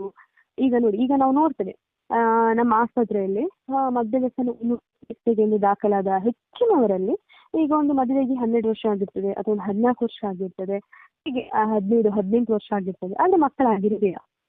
ಇಂತಹ ಈ ಲೈಂಗಿಕ ಸಮಸ್ಯೆಗಳು ಪ್ರಾರಂಭವಾಗ್ತದೆ ವಿನಃ ಮದ್ಯವ್ಯಸನದಿಂದ ಲೈಂಗಿಕ ಶಕ್ತಿ ಜಾಸ್ತಿ ಆಗಲ್ಲ ಅನ್ನೋದು ನಾವು ಅರ್ಥ ಮಾಡ್ಕೊಳ್ಬೇಕು. ಮತ್ತು ಈ ಮದ್ಯಪಾನ ಮಾಡೋದ್ರಿಂದ ದೇಹದಲ್ಲಿನ ಏನಾಗ್ತದೆ ಅಂತ ಹೇಳಿದ್ರೆ ಈ ಟೆಸ್ಟೋಸ್ಟಿರಾನ್ ಎನ್ನುವ ಹಾರ್ಮೋನ್ ಕಡಿಮೆ ಮಾಡ್ತದೆ. ಈ ಟೆಸ್ಟೋಸ್ಟಿರಾನ್ ಅನ್ನುವಂಥ ಹಾರ್ಮೋನ್ ಕೊರತೆಯಿಂದಾಗಿ ವೀರ್ಯಗಳ ಉತ್ಪಾದನೆ ಏನಾಗ್ತದೆ ಅಂತ ಹೇಳಿದ್ರೆ ಕುಂಠಿತಗೊಳ್ತದೆ, ಅಂದ್ರೆ ಕಡಿಮೆ ಆಗ್ತದೆ, ಆವಾಗ ನಪುಂಸಕತ್ವ ಉಂಟಾಗ್ತದೆ. ಇದೇ ರೀತಿ ಮದ್ಯಪಾನ ಮಾಡುವ ಮಹಿಳೆಯರಲ್ಲಿ ಸಹ ಈ ಅಂಡಾಣುಗಳ ಉತ್ಪಾದನೆ ನಿಂತು ಬಿಡ್ತದೆ. ಈ ತೊಂದರೆಗಳ ಸಾಮಾನ್ಯವಾಗಿ ತುಂಬಾ ಸಮಯದಿಂದ ಯಾರು ನಿಯಮಿತವಾಗಿ ಮದ್ಯಪಾನ ಮಾಡ್ತಾ ಇರ್ತಾರೋ ಅವರಲ್ಲಿ ಕಂಡು ಬರ್ತದೆ ಅಂತ ಹೇಳ್ಬೋದು. ಹಾಗೆಯೇ ಇದರ ಜೊತೆಗೆ ಇನ್ನೊಂದು ತಪ್ಪು ಕಲ್ಪನೆಗಳಂತ ಹೇಳಿದ್ರೆ ಬಹಳಷ್ಟು ಜನರಲ್ಲಿ ಇದೆ ಇದು, ಅಂದ್ರೆ ನಾನು ಡೈಲಿ ಕುಡಿತೇನೆ, ಸ್ವಲ್ಪನೇ ಕುಡಿಯುವಂಥದ್ದು, ನಾನೇನು ಅದಕ್ಕೆ ಡಿಪೆಂಡ್ ಆಗ್ಲಿಲ್ಲ, ನಾನೇನು ಅದಕ್ಕೆ ಅಡಿಕ್ಟ್ ಆಗ್ಲಿಲ್ಲ, ಆಗುದು ಸಹ ಇಲ್ಲ ಅಂತ, ನನಗೆ ಬೇಕಾದಾಗ ಕುಡಿತೇನೆ, ಬೇಡವಾದಾಗ ನಿಲ್ಲಿಸ್ತೇನೆ ಅಂತ, ನನ್ನಿಂದ ಸಾಧ್ಯ ಇದೆಲ್ಲ ಅಂತ, ನನಗೆ ಮದ್ಯಪಾನ ಅನ್ನುವಂಥದ್ದು ಸಮಸ್ಯೆನೇ ಅಲ್ಲ ಅಂತ, ನಾನು ಸ್ವಲ್ಪನೇ ಕುಡಿತೇನೆ ಅಂತ ಹೇಳುವಂಥದ್ದು. ಆದರೆ ಪ್ರಾಬ್ಲಮ್ ಏನು ಹೇಳಿದ್ರೆ ಈ ತರ ಸ್ವಲ್ಪನೇ ಕುಡಿತೇನೆ ಹೇಳುವವರು ಅದೇನಾಗ್ತದೆ ಅಂದ್ರೆ ಫಸ್ಟ್ 30 ml ಕುಡಿತಾರೆ, ಹಾಗೆ 30 ml ಇರುವಂತದ್ದು 60 ml ಕುಡಿತಾರೆ, 60 ml ಇದ್ದದ್ದು 90 ml ಕುಡಿತಾರೆ, 90 ml ಇದ್ದದ್ದು 180 ml, ಹಾಗೆ ಅಂದ್ರೆ 1/4 ಆಗ್ತದೆ. ಹಾಗೆಯೇ 750 ml ಒಂದು ಬಾಟಲ್ ಅಷ್ಟು ಸಹ ಕುಡಿತಾರೆ, ಅಥವಾ ಅದಕ್ಕಿಂತ ಜಾಸ್ತಿ ಸಹ ಕುಡಿತಾರೆ. ಈಗ ನಾವೇ ಯೋಚನೆ ಮಾಡ್ಬೋದು, ನಮಗೆ ಯಾರಾದ್ರೂ ಗೊತ್ತಿದ್ದವರು ಅಥವಾ ಇನ್ನು ಯಾರಾದ್ರೂ ಮದ್ಯವ್ಯಸನಕ್ಕೆ ಒಳಗಾಗಿದ್ದವರು ಯಾರಾದ್ರೂ ಫಸ್ಟ್ನಿಂದಲೇ ಅಂದ್ರೆ ಮೊದಲು ಕುಡಿಲಿಕ್ಕೆ ಆರಂಭಿಸಿದವರೇ ಯಾರು ಸಹ 1 ಬಾಟಲ್ ಕಂಪ್ಲೀಟ್ ಕುಡಿದವರಲ್ಲ. ಸ್ಟಾರ್ಟಿಂಗ್ ಸ್ಟೇಜ್ ಅಂದ್ರೆ ಸ್ಟಾರ್ಟಿಂಗ್ ಮೊದಲು ಏನು ಕುಡಿಲಿಕ್ಕೆ ಸ್ಟಾರ್ಟ್ ಮಾಡಿದ ಟೈಮಲ್ಲಿ ಯಾರು ಸಹ ಒಂದೇ ಸಲ 1 ಬಾಟಲ್ ಕುಡಿದವರಲ್ಲ. ಸ್ಟಾರ್ಟಿಂಗ್ ನಲ್ಲಿ ಹೇಗಿರ್ತದೆ ಅಂದ್ರೆ ವಾರವೆಲ್ಲ ದುಡಿತಾ ಸಂಡೆ ಕುಡಿತಾ ಅನ್ನುವ ಹಾಗೆ ಇರ್ತದೆ. ಫಸ್ಟ್ ಸ್ಟೇಜ್ ಇದು ಒಂಥರ. ಇನ್ನು ಸೆಕೆಂಡ್ ಸ್ಟೇಜ್ ಅಂದ್ರೆ ದಿನವೆಲ್ಲ ದುಡಿತಾ ಏನು ಸಂಜೆ ಕುಡಿತಾ ಅನ್ನುವಂಥದ್ದು ಇರ್ತದೆ. ಥರ್ಡ್ ಸ್ಟೇಜ್ ಓನ್ಲಿ ಕುಡಿತಾ ನೋ ದುಡಿತಾ ಅನ್ನೋ ಹಾಗೆ ಆಗ್ತದೆ. ಮದ್ಯ ವ್ಯಸನಕ್ಕೆ ಒಳಗಾದ್ಮೇಲೆ ನಾನು ನನ್ನ ಇಚ್ಛೆ ಬಂದ ಹಾಗೆ ಮದ್ಯ ಮಾದಕ ದ್ರವ್ಯವನ್ನು ಸೇವಿಸ್ತೇನೆ, ಯಾವಾಗ ಬೇಕಾದ್ರೂ ಬಿಡ್ತೇನೆ ಅನ್ನುವಂಥದ್ದು ಎಷ್ಟು ಸರಿ ಅಂತ ನಾವಿಲ್ಲಿ ನೋಡ್ಬೇಕಾಗ್ತದೆ. ಹಾಗೆಯೇ ಇನ್ನೊಂದು, ಮದ್ಯಪಾನವನ್ನು ಮಾಡಿದ್ರೆ ನನ್ನ ಗೌರವ ಘನತೆ ಜಾಸ್ತಿ ಆಗ್ತದೆ, ಅಥವಾ ಈ ದೊಡ್ಡ ದೊಡ್ಡವ್ರ ಜೊತೆ ಎಲ್ಲ ಕುಡಿದ್ರೆ ನನಗಿನ್ನೂ ಒಳ್ಳೆ ರೆಸ್ಪೆಕ್ಟ್ ಸಿಗ್ತದೆ ಅಂತ. ದೊಡ್ಡ ದೊಡ್ಡವರ ಜೊತೆ ಈ ಫ್ರೆಂಡ್ಶಿಪ್ ಮಾಡ್ಕೊಳ್ಳಿಕ್ಕೆ ಇದೊಂದು ದೊಡ್ಡ ಅಸ್ತ್ರ ಅಂತ ಅನ್ಕೊಳ್ಳು. ಪಾರ್ಟಿ ಮಾಡೋದು, ಊಟಕ್ಕೆ ಅಂತ ಕರೆಯುವುದು, ಅವಾಗ ಆಲ್ಕೋಹಾಲ್ ಕೊಡುವುದು, ಹೀಗೆ ಕೊಟ್ರೆ ನಮ್ಗೆ ಒಳ್ಳೆ ರೆಸ್ಪೆಕ್ಟ್ ಸಿಗ್ತದೆ ಅಂತ ಆಲ್ಕೋಹಾಲ್ ಅನ್ನು ಒಂಥರ ಈ ಸೋಷಿಯಲ್ ಲುಬ್ರಿಕೆಂಟ್ ಅಂತ ಕರಿತೇವೆ. ಆದ್ರೆ ಸಾಮಾಜಿಕವಾಗಿ ಕೂತು ಮಾತನಾಡುವುದು, ಮನಸ್ಸಲ್ಲಿ ಇದ್ದದನ್ನು ಹೇಳ್ಕೊಳ್ಳುವಂಥದ್ದು, ಮದ್ಯಪಾನವನ್ನು ಮಾಡಿದವರು ಮನಸ್ಸು ಬಿಚ್ಚಿ ಹೇಳ್ತಾರೆ, ಗುಟ್ಟು ರಟ್ಟು ಮಾಡ್ತಾರೆ ಅಂತ ಅನ್ಕೊಳ್ಳುವುದು ಅಂದ್ರೆ ಇವ್ರು ಅನ್ಕೊಳ್ತಾರೆ. ಆದ್ರೆ ಮದ್ಯಪಾನದಿಂದ ನಮ್ಮ ಗೌರವ ಘನತೆ ಹೆಚ್ಚಾಗ್ತದೆ ಅಂದ್ರೆ ಅದು ತಪ್ಪು ನಂಬಿಕೆ. ಮದ್ಯ ವ್ಯಸನಕ್ಕೆ ಒಳಗಾದ್ಮೇಲೆ ಮನೆಯವರ ವರ್ತನೆ ನಮ್ಮ ಜೊತೆ ಹೇಗಿದೆ ಅಂತ ನೋಡ್ಕೊಂಡ್ರೆ ಗೊತ್ತಾಗ್ತದೆ ನಮಗೆ ಮನೆಯವರೇ ಎಷ್ಟು ರೆಸ್ಪೆಕ್ಟ್ ಕೊಡ್ತಾ ಇದ್ದಾರೆ ಅಂತ. ಈಗ ನಾವೇ ನೋಡ್ತೇವೆ ಎಷ್ಟೋ ಸಲ ಈ ಮದ್ಯಪಾನ ಮಾಡಿದವರು ಎಲ್ಲಿಯಾದ್ರೂ ಬಿದ್ರೆ ಅವರ ಸಹಾಯಕ್ಕೆ ಹೆಚ್ಚಾಗಿ ಯಾರು ಸಹ ಹೋಗಲ್ಲ. ಅವರನ್ನು ದಾಟಬೇಕಾದ್ರೂ ಹೋಗ್ತಾರೆ, ಯಾರು ಸಹ ಅವರಿಗೆ ಹೆಲ್ಪ್ ಮಾಡಲ್ಲ. ಅದೇ ಬೇರೆ ಯಾರಾದ್ರೂ ಅಂದ್ರೆ ಈ ಮದ್ಯಪಾನ ಮಾಡದವರು ಯಾರಾದ್ರೂ ಈಗ ಬಿದ್ದಾಗ ಅವರ ಸಹಾಯಕ್ಕೆ ಎಲ್ಲರೂ ಹೋಗ್ತಾರೆ. ಅವಾಗ ನಮ್ಗೇನೆ ನಮ್ಮ ಘನತೆ ಮೇಲೆ ಡೌಟ್ ಬರ್ಲಿಕ್ಕೆ ಸ್ಟಾರ್ಟ್ ಆಗ್ತದೆ ಅಂತ ಹೇಳ್ಬೋದು. ಹಾಗೆ ಇನ್ನು ಕೆಲವರಲ್ಲಿ ಬಿಯರ್ ಬಗ್ಗೆ, ಅಂದ್ರೆ ಬಿಯರ್ ಅನ್ನುವಂಥದ್ದು ದೊಡ್ಡ ಡ್ರಿಂಕ್ ಅಲ್ಲ. ಬಿಯರ್ ಮನಸ್ಸಿಗೆ ಆರಾಮವಾಗಲು ಕುಡಿಯುವಂಥದ್ದು, ಮನಸ್ಸು ರಿಲೀಫ್ ಆಗ್ತದೆ ಇದು ಕುಡಿದ್ರೆ. ಅಥವಾ ಬಿಯರ್ ಸೇವನೆಯಿಂದ ದಪ್ಪಗಾಗ್ತಾರೆ ಅಥವಾ ಕೆಂಪಗಾಗ್ತಾರೆ, ಚರ್ಮದ ಕಾಂತಿ ಹೆಚ್ಚಾಗ್ತದೆ. ಹಾಗೆಯೇ ಅದೊಂದು ಇವಾಗಿನ ಯುವ ಜನರು ಏನ್ ಮಾಡ್ತಾರೆ ಅಂತ ಹೇಳಿದ್ರೆ, ಇದರ ಸೇವನೆ ಇನ್ನೂ ಯಾಕೆ ಜಾಸ್ತಿ ಮಾಡ್ತಿದೆ ಅಂತ ಹೇಳಿದ್ರೆ ಒಳ್ಳೆ ಪರ್ಸನಾಲಿಟಿ ಬರ್ತದೆ ಅಂತ. ಈ ಬಿಯರ್ ಅಲ್ಲಿ ಆಲ್ಕೋಹಾಲ್ ಕಂಟೆಂಟ್ ಇರಲ್ಲ ಅನ್ನುವಂಥದ್ದು, ಬಟ್ ಬಿಯರ್ ನಲ್ಲಿ ಆಲ್ಕೋಹಾಲ್ ಕಂಟೆಂಟ್ ಇರ್ತದೆ. ವೈಜ್ಞಾನಿಕವಾಗಿ ನೋಡುವುದಾದ್ರೆ ಆಲ್ಕೋಹಾಲ್ ಕಂಟೆಂಟ್ ಇಲ್ಲ ಅನ್ನೋದೇ ತಪ್ಪು. ಬಿಯರ್ ನಲ್ಲಿ ಸಹ ಆಲ್ಕೋಹಾಲ್ ಕಂಟೆಂಟ್ ಇರ್ತದೆ. ಎರಡನೆಯದು ಈ ಎಂಟಿ ಕ್ಯಾಲರೀಸ್ ಅಂತ ಕರೀತೇವೆ, ಅಂದ್ರೆ ಈ ಬೊಜ್ಜು ಬರುವಂತಹ ಅನಾರೋಗ್ಯಕರ ಪದಾರ್ಥಗಳು ಅಂತ. ಈ 10 ಬಾಟಲ್ ಬಿಯರ್ ನಾನು ಕುಡಿದೆ ನನಗೇನು ಆಗಲ್ಲ ಅಂತ ಹೇಳುವವರು ಇದ್ದಾರೆ. ಆದ್ರೆ ಇದರಿಂದ ವೈಟ್ ಜಾಸ್ತಿ ಆಗುತ್ತೆ, ನಿಮ್ಗೆ ಹೃದಯಾಘಾತ ಆಗುವಂತಹ ಕೆಲವು ಫ್ಯಾಕ್ಟರ್ಸ್ಗಳು ಇದರಲ್ಲಿ ಇರ್ತದೆ. ಅಂದ್ರೆ ಎಥೆರೋಸ್ಕ್ಲೆರೋಸಿಸ್ ಅಂತ ಕರೀತೇವೆ. ಅದು ನಮ್ಮ ರಕ್ತನಾಳಗಳು ಬ್ಲಾಕ್ ಆಗಲು ಶುರುವಾಗ್ತಿದೆ. ಹೃದಯದ ರೋಗ ಆಗಿರ್ಬೋದು, BP ಕಾಯಿಲೆ ಇದೆಲ್ಲ ಬರಲು ಚಾನ್ಸಸ್ ಇದೆ. ಸೊ ಬಿಯರ್ ಮಾತ್ರ ಕುಡಿಯುವುದು, ಆಲ್ಕೋಹಾಲ್ ಕುಡಿಯಲ್ಲ ಅನ್ನುವರು ತಿಳ್ಕೊಳ್ಬೇಕು. ಈ ಬಿಯರ್ ನಲ್ಲಿ ಸಹ 8ರಿಂದ 10% ಆಗುವಷ್ಟು ಆಲ್ಕೋಹಾಲ್ ಕಂಟೆಂಟ್ ಇದೆ. ಇದು ಕೂಡ ನಮ್ಮ ಆರೋಗ್ಯಕ್ಕೆ ಒಳ್ಳೆಯದಲ್ಲ ಅನ್ನುವಂಥದ್ದು. ನೆಕ್ಸ್ಟ್, ಈ ಕುಡಿತ ಉಬ್ಬಸಕ್ಕೆ, ಅಸ್ತಮಕ್ಕೆ ಮದ್ದು, ಮತ್ತೆ ಈ ಮದ್ಯಪಾನ ಅನ್ನುವಂಥದ್ದು ದಮ್ಮಿಗೆ ಮದ್ದು ಅನ್ನುವಂಥದ್ದು. ಸರ್ವರೋಗಕ್ಕೆ ಕುಡಿತ ಮದ್ದು, ಇದು ಬಹಳ ಪ್ರಚಲಿತದಲ್ಲಿರುವಂತಹ ತಪ್ಪು ನಂಬಿಕೆ. ಕೆಲವರು ಹೇಳುದುಂಟು ಈ ಮಡಿಕೇರಿಯಲ್ಲೆಲ್ಲ ಜಾಸ್ತಿ ಕುಡಿತಾರೆ ಅಂತ. ಯಾಕೆ ಹೇಳಿದ್ರೆ ಅಲ್ಲಿ ಚಳಿ ಜಾಸ್ತಿ, ಆ ಚಳಿಯನ್ನು ಮರಿಲಿಕ್ಕೆ ಆ ಚಳಿಯಿಂದ ಉಬ್ಬಸ ಬರುವುದು ಕಡಿಮೆ ಅಂತ ಕುಡಿತಾರೆ ಅಂತ ಹೇಳ್ತಾರೆ. ಲೇಹ ಲಡಾಖ್ ನಲ್ಲಿ ಕುಡಿತಾರೆ, ದೆಹಲಿಯಲ್ಲಿ ಕುಡಿತಾರೆ. ಯಾಕೆ ಹೇಳಿದ್ರೆ ಅಲ್ಲಿ 2-3 ಡಿಗ್ರಿ ಟೆಂಪರೇಚರ್ ನಲ್ಲಿ ಇರ್ತಾರೆ ಅಂತ. ಕುಡಿದ ಸಂದರ್ಭದಲ್ಲಿ ಉಬ್ಬಸ ಕಡಿಮೆ ಆಗ್ತದೆ ಅನ್ನೋದು ಸುಳ್ಳು. ಉಬ್ಬಸ ಕಡಿಮೆ ಆಗ್ತದೆ ಹೇಳಿಕ್ಕೆ ಯಾವುದೇ ವೈಜ್ಞಾನಿಕ ಪುರಾವೆಗಳಿಲ್ಲ. ಹಾಗಾದ್ರೆ ಉಬ್ಬಸ ನಿವಾರಣೆಯಲ್ಲಿ ಮಾತ್ರೆಗಳ ಅಗತ್ಯತೆ ಇರ್ತದೆ, ಇನ್ನಲರ್ಗಳ ಅಗತ್ಯತೆಗಳೆಲ್ಲ ಏನಿರ್ತದೆ? ಅಥವಾ ಉಬ್ಬಸ ಕಡಿಮೆ ಆಗ್ಲಿಕ್ಕೆಲ್ಲ ಇಂಜೆಕ್ಷನ್ಸ್ ಗಳನ್ನೆಲ್ಲ ಕೊಟ್ಟು ಉಬ್ಬಸವನ್ನು ನಿಲ್ಲಿಸ್ಲಿಕ್ಕೆಲ್ಲ ಟ್ರೈ ಮಾಡ್ತಾರೆ, ಉಬ್ಬಸ ಕಡಿಮೆ ಆಗ್ಲಿಕ್ಕೆ ನೋಡ್ಕೊಳ್ತಾರೆ. ಸೊ ಎಲ್ಲರಿಗೂ ಸಹ ಮದ್ಯಪಾನವನ್ನೇ ಕೊಟ್ಟು ಬಿಡಬಹುದಿತ್ತಲ್ಲ. ಈ ಮೆಡಿಸಿನ್ಸ್ ಗಳ ಅಗತ್ಯತೆಗಳೆಲ್ಲ ಏನಿರ್ತದೆ? ಈ ಮದ್ಯಪಾನವನ್ನು ಕುಡಿದಾಗ ಇನ್ನೇನಾಗ್ತದೆ ಹೇಳಿದ್ರೆ ದೇಹದಲ್ಲಿ ಈ ಚರ್ಮಕ್ಕೆ ಬರುವಂತಹ ರಕ್ತ ಪರಿಚಲನೆ ಜಾಸ್ತಿ ಆಗ್ತದೆ. ಸೊ ಈ ಬ್ಲಡ್ ಸರ್ಕ್ಯುಲೇಷನ್ಸ್ಗಳು ಚರ್ಮಕ್ಕೆ ಜಾಸ್ತಿ ಆಗುವಾಗ ಸ್ವಲ್ಪ ಮೈಯೆಲ್ಲ ಬಿಸಿಯಾದ ಹಾಗೆ ಆಗ್ತದೆ, ಇದರಿಂದ ಹಾಗೆ ಆಗ್ತದೆ. ಆದರೆ ಅದು ಕ್ಷಣಿಕ, ತಾತ್ಕಾಲಿಕ ಅಷ್ಟೇ.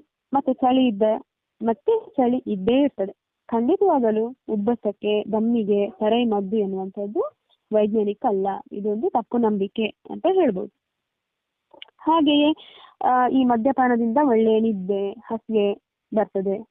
ಫಸ್ಟ್ ಕುಡಿದಾಗ ನಿದ್ದೆ ಬರುವುದು ನಿಜ, ಆದ್ರೆ ಬರ್ತಾ ಬರ್ತಾ ಇದೇನ್ ಮಾಡ್ತಿದೆ ಹೇಳಿದ್ರೆ, ನಮ್ಮ ರಿಸರ್ಚ್ ಏನು ಹೇಳ್ತಾ ಹೇಳಿದ್ರೆ, ಇದು ನಮ್ಮ ಏನು ಸ್ಲೀಪ್ ಆರ್ಕಿಟೆಕ್ಚರ್ ಅನ್ನು ಆಲ್ಕೋಹಾಲ್ ಡಿಸ್ಟ್ರಾಯ್ ಮಾಡ್ತದೆ. ಆಲ್ಕೋಹಾಲ್ ನಮ್ಮ ಈ ಸ್ಲೀಪಿನ ಏನು ಹೈಜಿನ್ ಎಂತ ಹೇಳ್ತೇವೆ ಅದನ್ನ ನಾಶ ಮಾಡಿಬಿಡ್ತದೆ. ಅಂದ್ರೆ ನಮಗೆ ಸರಿಯಾಗಿ ನಿದ್ದೆನೇ ಬರುವುದಿಲ್ಲ, ಕೆಟ್ಟ ಕೆಟ್ಟ ಕನಸು ಬರ್ಲಿಕ್ಕೆ ಶುರುವಾಗ್ತದೆ, ಬೆಚ್ಚು ಬೀಳಿಕೆ ಸ್ಟಾರ್ಟ್ ಮಾಡ್ತದೆ. ಕುಡಿತ ಜಾಸ್ತಿ ಆದ ಕೂಡಲೇ ಬಹಳ ಕೆಟ್ಟ ಕನಸುಗಳು, ಯಾರ್ಯಾರೋ ಏನೇನೋ ಮಾತನಾಡಿದ ಹಾಗೆ ಆಗುವಂತದ್ದು ಇವೆಲ್ಲ ಶುರುವಾಗ್ತದೆ. ಹಾಗೆಯೇ ನಾವು ದಿನಾ ಮದ್ಯಪಾನ ಕುಡಿತಾ ಏನಾಗ್ತದೆ ಹೇಳಿದ್ರೆ, ಕುಡಿತ ಬಿಟ್ಟಾಗ ನಮ್ಗೆ ನಿದ್ರೆನೇ ಬರುವುದಿಲ್ಲ, ಸ್ವಲ್ಪ ಸಹ ನಿದ್ರೆ ಬರುವುದಿಲ್ಲ. ಅವಾಗ ನಮ್ಗೆ ಏನಾಗ್ತದೆ, ರಾತ್ರಿ ಎಲ್ಲ ನಾವು ಸುಮಾರು ವರ್ಷಗಳಿಂದ ಏನು ಕೆಲಸ ಮಾಡ್ತಾ ಇದ್ದೇವೆ ಆ ಕೆಲಸಗಳನ್ನೆಲ್ಲ ರಾತ್ರಿ ಈಗ ಉದಾಹರಣೆಗೆ ನಾವು ಅಡಿಗೆ ಕೆಲಸ ಮಾಡೋರಾಗಿದ್ರೆ ನಾವು ರಾತ್ರಿ ನಮ್ಗೆ ನಿದ್ದೆ ಬರದಿದ್ದಾಗ ನಮ್ಗೆ ಗೊತ್ತಿಲ್ಲದೆ ನಾವು ಅಡಿಗೆ ಕೆಲಸ ಮಾಡುವಂತದ್ದು. ಅದಕ್ಕೆ ನಾವು ನಮ್ಮ ರೂಮಲ್ಲಿ ಏನೆಲ್ಲ ಫಾರ್ ಎಕ್ಸಾಂಪಲ್ ಇವಾಗ ಅಲ್ಲಿ ಏನೆಲ್ಲ ಸಿಗ್ತದೆ, ಬಾಗಿಲಿಗೆ ಸಿಕ್ಕಿದ್ರೆ ಅದನ್ನ ಹಿಡ್ಕೊಂಡು ಏನಾದ್ರು ಅದನ್ನೇ ಕೌಂಟ್ ಅನ್ನೋ ತರ ಏನೋ ಕೆಲಸ ಮಾಡುವಂತದ್ದು. ಸೊ ಹೀಗೆ ಅವರು ಅಥವಾ ಹೊರಗಡೆ ಕ್ಲೀನಿಂಗ್ ಕೆಲಸ ಮಾಡೋರಾಗಿದ್ರೆ ಅಲ್ಲಿ ರೂಮಲ್ಲಿ ಏನೋ ಇವರೇ ಒಂದು ಕೈ ಅಂದ್ರೆ ಏನು ಸಿಗ್ತದೆ ಒಂಥರ ಕೋಲ್ ತರ ಅದನ್ನೆಲ್ಲ ಹಿಡ್ಕೊಂಡೆಲ್ಲ ಗುಡಿಸಿದಾಗೆ ಮಾಡುವಂತದ್ದು. ಸೊ ಹೀಗೆಲ್ಲ ಮಾಡ್ತಾ ಇರ್ತಾರೆ. ಹಾಗಾಗಿ ಮದ್ಯಪಾನದಿಂದ ಒಳ್ಳೆಯ ನಿದ್ದೆ ಬರ್ತದೆ ಅನ್ನುವಂಥದ್ದು ತಪ್ಪು ಕಲ್ಪನೆ. ಹಾಗೆಯೇ ಹಸಿವೇನು ಮದ್ಯಪಾನ ಏನು ಕುಡಿದ್ರೆ ಜಾಸ್ತಿ ಆಗ್ತದೆ ಅನ್ನುವಂಥ ತಪ್ಪು ಕಲ್ಪನೆಗಳೆಲ್ಲ ಇದೆ. ಈ ಆಲ್ಕೋಹಾಲ್ ನಮ್ಮ ಸ್ಮಾಲ್ ಡೋಸಸ್ ಆಫ್ ಹಸಿವನ್ನು ಜಾಸ್ತಿ ಮಾಡ್ತದೆ. ಅಂದ್ರೆ ಎಪಟೈಸರ್ ಅಂತ ಹೇಳ್ತೇವೆ. ಈಗ ಬಹಳಷ್ಟು ಜನರು ಕೇಳಿರಬಹುದು, ಇಂತ ಹಸಿವು ಜಾಸ್ತಿ ಮಾಡುವಂತ ಸಿರಪ್ಗಳು, ಟ್ಯಾಬ್ಲೆಟ್ಸ್ಗಳೆಲ್ಲ ಇರ್ತದೆ, ಇದರಲ್ಲಿ ಸ್ಮಾಲ್ ಕಂಟೆಂಟ್ ಆಫ್ ಆಲ್ಕೋಹಾಲ್ ಇರ್ತದೆ ಅಂತ. ಆಕ್ಚುಲಿ ಇದು ಹಸಿವು ಜಾಸ್ತಿ ಮಾಡಲು ಕೊಡುವುದಲ್ಲ, ಇದನ್ನು ಒಂಥರ ಈ ರಕ್ಷಕ ದ್ರವ ಅಂತ ಕರೀತೇವೆ, ಅಂದ್ರೆ ಪ್ರಿಸರ್ವೇಟಿವ್ ಅಂತ. ಸೊ ಈ ಮಾತ್ರೆಗಳು ಹಾಳಾಗದೇ ಇರ್ಲಿಕ್ಕೆ ರಕ್ಷಕ ದ್ರವವಾಗಿ ಇದನ್ನು ಯೂಸ್ ಮಾಡ್ತಾರೆ ಹೊರತು ಆಲ್ಕೋಹಾಲ್ಗೆ ಯಾವುದು ಈ ತರದ ಹೆಪಟೈಟ್ ಅನ್ನು ತುಂಬಾ ಜಾಸ್ತಿ ಮಾಡುವಂತ ಶಕ್ತಿ ಇಲ್ಲ. ಆಕ್ಚುಲಿ ಆಲ್ಕೋಹಾಲ್ ಕುಡಿಯುವುದು ಜಾಸ್ತಿ ಪ್ರಮಾಣದಲ್ಲಿ ಹಸಿವು ಕಡಿಮೆ ಆಗ್ತದೆ. ಎಷ್ಟೋ ಸರಿ ನಮ್ಮ ಆಸ್ಪತ್ರೆಯಲ್ಲಿ ಚಿಕಿತ್ಸೆ ಅಂತ ಬಂದವರು ಹೇಳ್ತಾರೆ, ಮನೇಲಿದ್ದಾಗ ಸ್ವಲ್ಪ ಊಟ ಮಾಡುವುದೇ ದೊಡ್ಡ ವಿಷಯ ಆಗಿತ್ತು, ಆದ್ರೆ ಇಲ್ಲಿ ಬಂದ ಮೇಲೆ ಆಗ್ತಿದೆ ಅಂತ. ಆದ್ರೆ ಯಾಕೆ ಈಗ ಹೇಳಿದ್ರೆ, ನಮ್ಮ ಈ ಒಂದು ಕುಡಿತದ ಅಭ್ಯಾಸ ಬಿಟ್ಟಾಗ ನಮ್ಮ ಲಿವರ್ ರೀಜನರೇಟ್ ಆಗ್ತದೆ. ಲಿವರ್ ರೀಜನರೇಟ್ ಆದಾಗ ಹಸಿವು ಜಾಸ್ತಿ ಆಗ್ಲಿಕ್ಕೆ ಪ್ರಾರಂಭ ಆಗ್ತದೆ. ಹಾಗಾಗಿ ಒಂದು ದಯವಿಟ್ಟು ನಾವು ಏನ್ ತಿಳ್ಕೊಳ್ಬೇಕಂದ್ರೆ, ಈ ಮದ್ಯಪಾನದಿಂದ ನಿದ್ರೆ ಉತ್ತಮವಾಗ್ತದೆ ಅಥವಾ ಹಸಿವು ಜಾಸ್ತಿ ಆಗ್ತದೆ ಅನ್ನುವಂಥದ್ದು ಸುಳ್ಳು ಅನ್ನೋದನ್ನು ನಾವು ಮನಸ್ಸಲ್ಲಿ ಇಟ್ಕೊಳ್ಬೇಕಾಗ್ತದೆ. ಹಾಗೆಯೇ ಈ ಮದ್ಯಪಾನವು ಹೃದಯಕ್ಕೆ ಸಂಬಂಧಿಸಿದ ಕಾಯಿಲೆಯಿಂದ ನಮ್ಮನ್ನು ರಕ್ಷಿಸ್ತದೆ ಅನ್ನುವಂಥ ಒಂದು ದೊಡ್ಡ ತಪ್ಪು ನಂಬಿಕೆ ಇದೆ. ಅಂದ್ರೆ ಡೈಲಿ 30 ml ಕುಡಿದ್ರೆ ಹಾರ್ಟ್ ಅಟ್ಯಾಕ್ನಿಂದ ದೂರವಿರ್ತೇವೆ, ಹಾರ್ಟ್ ರಿಲೇಟೆಡ್ ಕಾಯಿಲೆಗಳು ಬರಲ್ಲ ಅನ್ನುವಂಥದ್ದು ಒಂದು ದೊಡ್ಡ ತಪ್ಪು ನಂಬಿಕೆ ಅಂತ ಹೇಳ್ಬೋದು. ಆದರೆ ಹೆಚ್ಚಿನವರಿಗೆ ಈ 30 ml ನಲ್ಲಿ ಇರ್ಲಿಕ್ಕೆ ಆಗುವುದಿಲ್ಲ, ಕ್ವಾಂಟಿಟಿ ಜಾಸ್ತಿ ಆಗ್ತಾ ಹೋಗ್ತದೆ. ಈ ಮಾತನ್ನು ಕೇಳ್ಕೊಂಡು ಮಾಡ್ತಾರೆ ಇವರೆಲ್ಲ, 30 ಇದ್ದದ್ದು 60 ಆಗ್ತದೆ, 60 ml ಇದ್ದದ್ದು 90 ಆಗ್ತದೆ. ನಾನು ಆಗ್ಲೇ ಹೇಳಿದ ಹಾಗೆ 90 ml ಇದ್ದದ್ದು 750 ml ಇದು ಏನು 750 ml ಆಗ್ತದೆ, ಒಂದೊಂದು ಬಾಟಲ್ ಆಗ್ತದೆ ಅಥವಾ ಅದಕ್ಕಿಂತ ಜಾಸ್ತಿನೇ ಆಗ್ತದೆ. ಎರಡನೆಯದು ಏನ್ ಹೇಳಿದ್ರೆ, ಮದ್ಯಪಾನ ಹೃದಯಕ್ಕೆ ಒಳ್ಳೆಯದು ಅನ್ನುವುದೇ ದೊಡ್ಡ ಸುಳ್ಳು. ಮದ್ಯಪಾನ ಮತ್ತು ಹೃದಯಕ್ಕೂ ಬಹಳ ದೊಡ್ಡ ನೆಂಟಿದೆ. ಅಂದ್ರೆ ಮದ್ಯಪಾನ ಅತಿಯಾಗಿ ಸೇವಿಸುವವರು ಏನು ಹೃದಯದ ಗಾತ್ರ ದೊಡ್ಡದಾಗ್ತದೆ. ಅಂದ್ರೆ ಒಂದು ಲೆಕ್ಕದಲ್ಲಿ ಇವರು ಹೃದಯವಂತರೆ ಅಂತ ನಾವು ಹೇಳ್ಬೋದು. ನಾವು ಯಾಕೆ ಹೇಳಿದ್ರೆ, ಕಂಡವರ ಸಾಲಕ್ಕೆ ಏನ್ ಮಾಡ್ತಾರೆ ಅಂದ್ರೆ ಕುಡಿದ ಮತ್ತಿನಲ್ಲಿ ಜಾಮೀನು ಹಾಕ್ತಾರೆ. ಸೊ ಈ ದೃಷ್ಟಿಯಲ್ಲಿ ಹೃದಯವಂತರು ಅಂತ ಹೇಳ್ಬೋದು. ಅಲ್ಲದೆ ಅತಿಯಾದ ಮದ್ಯಪಾನದಿಂದ ಈ ಹೃದಯದ ಸೈಜ್ ಅನ್ನು ಏನು ಹೃದಯದ ಸೈಜ್ ಸಹ ದೊಡ್ಡದಾಗ್ತದೆ. ಇದನ್ನು ಕಾರ್ಡಿಯೋಮಯೋಪತಿ ಅಂತ ಕರಿತೇವೆ. ಅತಿಯಾಗಿ ಕುಡಿಯೋರಲ್ಲಿ ಈ ಹೃದಯದ ಬಡಿತದಲ್ಲಿ ಏರುಪೇರಾಗಿ ಸಡನ್ ಆಗಿ ಹೃದಯ ಸ್ತಂಭನವಾಗುವಂತದ್ದು. ಮತ್ತೆ ಇದು ಹಾಲಿಡೇ ಹಾರ್ಟ್ ಸಿಂಡ್ರೋಮ್ ಅಂತ ಇದೆ. ಅಂದ್ರೆ ರಜಾ ದಿನಗಳಲ್ಲಿ ಬಹಳಷ್ಟು ಜನ ಮದ್ಯಪಾನ ಅತಿಯಾಗಿ ಮಾಡಿ ಅಂದ್ರೆ ಈ ಡೆತ್ ಆಗೋರು ಜಾಸ್ತಿ ಜನ ಇದ್ದಾರೆ. ಸೊ ಹೀಗೆ ಕೆಲವೊಮ್ಮೆ ಏನಾಗ್ತದೆ, ವ್ಯಕ್ತಿಯು ಅತಿಯಾದ ಮದ್ಯಪಾನ ಮಾಡಿದಾಗ ಆತನ ಹೃದಯ ಬಡಿತ ಏರುಪೇರಾಗಲು ಸ್ಟಾರ್ಟ್ ಆಗ್ತದೆ. ಆನಂತರ ಆತನಿಗೆ ಎದೆನೋವು ಕಂಡು ಬರ್ತದೆ, ಉಸಿರಾಡಲು ಕಷ್ಟವಾಗ್ತದೆ, ರಕ್ತದೊತ್ತಡದಲ್ಲಿ ಏರಿಳಿತವಾಗ್ತದೆ ಮತ್ತು ಹಾರ್ಟ್ ಅಟ್ಯಾಕ್ ಆಗಿ ವ್ಯಕ್ತಿ ಸಾಯಲೂಬಹುದು. ಹಾಗೆ ಈ ಮದ್ಯಪಾನದಿಂದ ಸುಸ್ತು ಕಡಿಮೆ ಆಗ್ತದೆ ಹಾಗೂ ಪರಿಶ್ರಮದ ಕೆಲಸ ಮಾಡೋರಿಗೆ ಏನು ದೇಹದ ಆಯಾಸ ನೀಗಿಸಲು ಇದೊಂದು ಉತ್ತಮ ಔಷಧಿ ಮದ್ಯಪಾನ ಅನ್ನುವಂತಹ ಒಂದು ತಪ್ಪು ನಂಬಿಕೆ ಇದೆ. ಉದಾಹರಣೆಗೆ ಬಹಳಷ್ಟು ಜನ ಕೂಲಿ ಕೆಲಸ ಮಾಡೋರು ನಾವು ಆಲ್ಕೋಹಾಲ್ ಕುಡಿದ್ರೆ ನಮ್ಗೆ ಸುಸ್ತು ಕಡಿಮೆ ಆಗ್ತದೆ ಅಂತ ತಪ್ಪಾಗಿ ಅನ್ಕೊಳ್ತಾರೆ. ಆದ್ರೆ ಸುಸ್ತು ಕಡಿಮೆ ಆಗ್ತದೆ ಅಂತ ಕುಡಿದು ಆಮೇಲೆ ಅವರು ಕೆಲಸ ಮಾಡುವುದನ್ನೇ ಬಿಡ್ತಾರೆ. ಬರ್ತಾ ಬರ್ತಾ ಅವರ ಕಾರ್ಯಕ್ಷಮತೆ ತಗ್ತದೆ.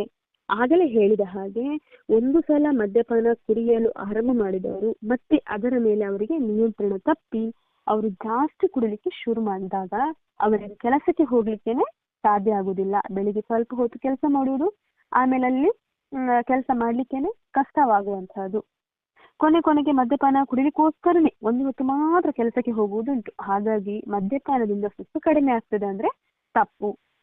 ಇನ್ನು ನಾನು ಚೆನ್ನಾಗಿ ಊಟ ಮಾಡ್ತೇನೆ, ಹಾಗಾಗಿ ನಾನು ಎಷ್ಟೇ ಮದ್ಯಪಾನ ಮಾಡಿದ್ರು ನನಗೆ ತೊಂದರೆ ಆಗಲ್ಲ. ನಾವು ಊಟ ಮಾಡಿದರೆ ಬಿಟ್ಟರು ಏನು ಮದ್ಯ ಮಾದಕ ಈ ವಸ್ತುಗಳು ದೇಹಕ್ಕೆ ಹಾನಿ ಮಾಡಿಯೇ ಮಾಡ್ತದೆ ಅನ್ನುವಂಥದ್ದು. ಇನ್ನು ಕೆಲವರು ಇದ್ದಾರೆ, ನಾನು ಈ ಲೀವ್ 52 ತಗೊಳ್ತಿದ್ದೇನೆ ಅಂದ್ರೆ ಟ್ಯಾಬ್ಲೆಟ್ಸ್ ತಗೊಳ್ತಿದ್ದೇನೆ, ಅದ್ರ ಜೊತೆಗೆ ಕುಡಿತಿದ್ದೇನೆ, ಸೊ ನನ್ನ ಲಿವರ್ಗೆ ಏನು ಸಹ ತೊಂದರೆ ಆಗಲ್ಲ ಅಂತ ಹೇಳುವವರು ಇದ್ದಾರೆ. ಈಗ ಅಮೃತ ಮತ್ತು ವಿಷ ಎರಡೂ ಸಹ ಒಟ್ಟಿಗೆ ತಗೊಂಡ್ರೆ ಏನಾಗ್ತದೆ ಯೋಚನೆ ಮಾಡಿ, ಎಷ್ಟು ಪ್ರೊಟೆಕ್ಷನ್ ಸಿಗ್ತದೆ ಅಂತ. ಖಂಡಿತವಾಗಿಯೂ ಪ್ರೊಟೆಕ್ಷನ್ ಸಿಗಲ್ಲ. ಈಗ ನಮ್ಮ ಆಸ್ಪತ್ರೆಯಲ್ಲಿ ಚಿಕಿತ್ಸೆಗೆ ಅಂತ ಬಂದವರಲ್ಲಿ ನಾವು ಕೇಳಿದಾಗ ನೀವು ಯಾಕೆ ಮದ್ಯಪಾನವನ್ನು ಮಾಡಲು ಆರಂಭಿಸಿದ್ರಿ ಅಂತ ಹೇಳಿದ್ರೆ, ಆಗ ಬಹಳಷ್ಟು ಜನರು ಹೇಳುವುದುಂಟು, ನಾನು ಸ್ಟೇಜ್ ಮೇಲೆ ನಿಂತು ಮಾತನಾಡಿದಾಗ ಭಯ ಆಗ್ತದೆ, ತುಂಬಾ ಜನರಿದ್ದಾಗ ಮಾತನಾಡಲಿಕ್ಕೆ ಭಯ ಆಗ್ತದೆ, ಹೊಸಬ್ರ ಹತ್ರ ಮಾತನಾಡಲಿಕ್ಕೆ ಭಯ ಆಗ್ತದೆ, ಅವಾಗ ನಾನು ಮದ್ಯಪಾನ ಕುಡಿದ್ರೆ ಏನಾಗ್ತದೆ, ಸ್ಟೇಜ್ ಮೇಲೆ ಮಾತಾಡ್ಲಿಕ್ಕೆ ಧೈರ್ಯ ಬರ್ತದೆ, ತುಂಬಾ ಜನರಿದ್ದಾಗ ಮಾತಾಡ್ಲಿಕ್ಕೆ ಧೈರ್ಯ ಬರ್ತದೆ ಅಂತ ನಾನು ಕುಡಿಲಿಕ್ಕೆ ಸ್ಟಾರ್ಟ್ ಮಾಡಿದೆ ಅಂತ. ಸೊ ಆದರೆ ಬರ್ತಾ ಏನಾಗ್ತದೆ ಹೇಳಿದ್ರೆ, ಸ್ಟಾರ್ಟಿಂಗ್ ಸ್ಟೇಜಿಗೆ ಅಂದ್ರೆ ಹೋದಾಗ ನಾನು ಆಗ್ಲೇ ಹೇಳಿದಾಗೆ 30 ml ಬೇಕಾಗ್ತದೆ ಧೈರ್ಯಕ್ಕೆ, ಆಮೇಲೆ ಸ್ವಲ್ಪ ಜಾಸ್ತಿ ಬೇಕಾಗ್ತದೆ ಅಂದ್ರೆ 60 ml ಅಥವಾ ಅದಕ್ಕಿಂತ ಜಾಸ್ತಿ 90 ml ಬೇಕಾಗ್ತದೆ, ಹಾಗೆ ಜಾಸ್ತಿ ಆಗ್ತಾ ಹೋಗ್ತದೆ. ಆಮೇಲೆ ಸಂಪೂರ್ಣವಾಗಿ ಆಲ್ಕೋಹಾಲ್ ಮೇಲೆ ಅವಲಂಬಿತರಾಗ್ತಾ ಹೋಗ್ತೇವೆ. ಅವಲಂಬಿತರಾದ್ಮೇಲೆ ಆತನಿಗೆ ಏನಾಗ್ತದೆ ಅಂತ ಹೇಳಿದ್ರೆ, ಮದ್ಯಪಾನ ಇಲ್ಲದಿದ್ರೇನೆ ಕೈಕಾಲು ನಡುಕ ಸ್ಟಾರ್ಟ್ ಆಗ್ತದೆ. ಆಗ ನಮ್ಮಲ್ಲಿರುವ ಆತ್ಮವಿಶ್ವಾಸ ಇನ್ನೂ ಕುಗ್ತದೆ. ಇದರಿಂದಾಗಿ ಹೆಚ್ಚಿನವರು ಸಭೆ ಸಮಾರಂಭಗಳಿಗೆ ಹೋಗುವುದನ್ನೇ ಬಿಟ್ಬಿಡ್ತಾರೆ. ದಯವಿಟ್ಟು ನಾವು ಗಮನಿಸಬೇಕು, ಸಭೆ ಸಮಾರಂಭಗಳಿಗೆ ಹೋಗ್ಬೇಕಂತ ಕೊಡುತ್ತಿದ್ದವರು ಮತ್ತೆ ಹೋಗುವುದನ್ನೇ ಬಿಟ್ಬಿಡ್ತಾರೆ. ಎಲ್ಲಿಯಾದ್ರೂ ಸಭೆ ಸಮಾರಂಭಗಳಿಗೆ ಹೋದ್ರೆ ಕೈ ನಡುತ್ತದೆ, ಏನು ಮಾರೆ ನಿನ್ನ ಕೈ ಯಾಕೆ ನಡುತ್ತದೆ ಕೇಳಿದ್ರೆ ನಮ್ಗೆ ಮುಜುಗರ ಆಗ್ತದೆ. ಅದೇ ನಾವು ಕೈ ನಡುತ್ತದೆ ಅಂತ ಕುಡಿಲಿಕ್ಕೆ ಹೋದ್ರೆ ನಮ್ಮ ಕಂಟ್ರೋಲ್ ತಪ್ಪಿ ಹೋಗ್ತದೆ ಅಂತ ತಿಳ್ಕೊಳ್ಬೇಕು. ಹಾಗೆಯೇ ಮದ್ಯಪಾನದಿಂದ ಒತ್ತಡ ಕಡಿಮೆಯಾಗಿ ಮಾನಸಿಕ ಕಾಯಿಲೆಗಳು ಬರುವುದಿಲ್ಲ ಅಂತ ತಪ್ಪು ನಂಬಿಕೆಗಳೆಲ್ಲ ಇದೆ. ಆದ್ರೆ ಮದ್ಯಪಾನ ಮಾಡುವವರಲ್ಲಿ ಆತ್ಮಹತ್ಯೆ ಯೋಚನೆಗಳು, ಖಿನ್ನತೆ, ಆತಂಕ ಅಥವಾ ಮನೋಬೇನೆ ಅಥವಾ ಈ ಸಂಶಯದ ಕಾಯಿಲೆಗಳು, ಇಂತಹ ಕಾಯಿಲೆಗಳು ಹೆಚ್ಚಾಗಿ ಕಾಣಿಸ್ಕೊಳ್ತದೆ. ಸಂಶಯದ ಕಾಯಿಲೆಗಳಂದ್ರೆ ಈಗ ಹೆಂಡತಿಯ ಮೇಲೆ ಸಂಶಯ ಪಡುವಂಥದ್ದು, ಅಂದ್ರೆ ಹೆಂಡತಿಗೆ ಬೇರೆ ಸಂಬಂಧ ಉಂಟು ಹೇಳುವಂಥದ್ದಾಗಿರ್ಬೋದು, ಅಥವಾ ಹೊರಗಡೆ ಎಲ್ಲ ನನ್ನ ಬಗ್ಗೆನೇ ಮಾತಾಡ್ತಾ ಇದ್ದಾರೆ ಅಂತ ಹೇಳುವುದಾಗಿರ್ಬೋದು. ಅಂದ್ರೆ ಇವರೀಗ ಸರಿಸ್ಪಷ್ಟಕ್ಕೆ ಹೋದ್ರು, ಅಲ್ಲಿ ಇವರಿಗೆ ಜನರೆಲ್ಲ ನನ್ನ ಬಗ್ಗೆನೇ ಮಾತಾಡ್ತಿದ್ದಾರೆ ಅಂತ ಹೇಳುವುದಾಗಿರ್ಬೋದು. ಅಲ್ಲಿಂದ ಇನ್ನೊಂದು ಎಲ್ಲಿಯಾದ್ರೂ ಬೇರೆ ಕಡೆಗೆ ಹೋದ್ರು, ಅಲ್ಲಿ ಸಹ ಅವರಿಗೆ 2-3 ಜನ ನನ್ನ ಬಗ್ಗೆನೇ ಮಾತಾಡ್ತಿದ್ದಾರೆ ಅಂತ ಹೇಳುವುದಾಗಿರ್ಬೋದು.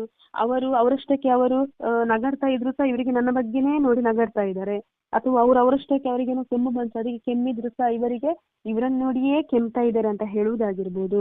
ಹೀಗೆಲ್ಲ ಆಗುವ ಸಾಧ್ಯತೆಗಳೆಲ್ಲ ಹೇಳುವ ಸಾಧ್ಯತೆಗಳೆಲ್ಲ ಇರ್ತದೆ.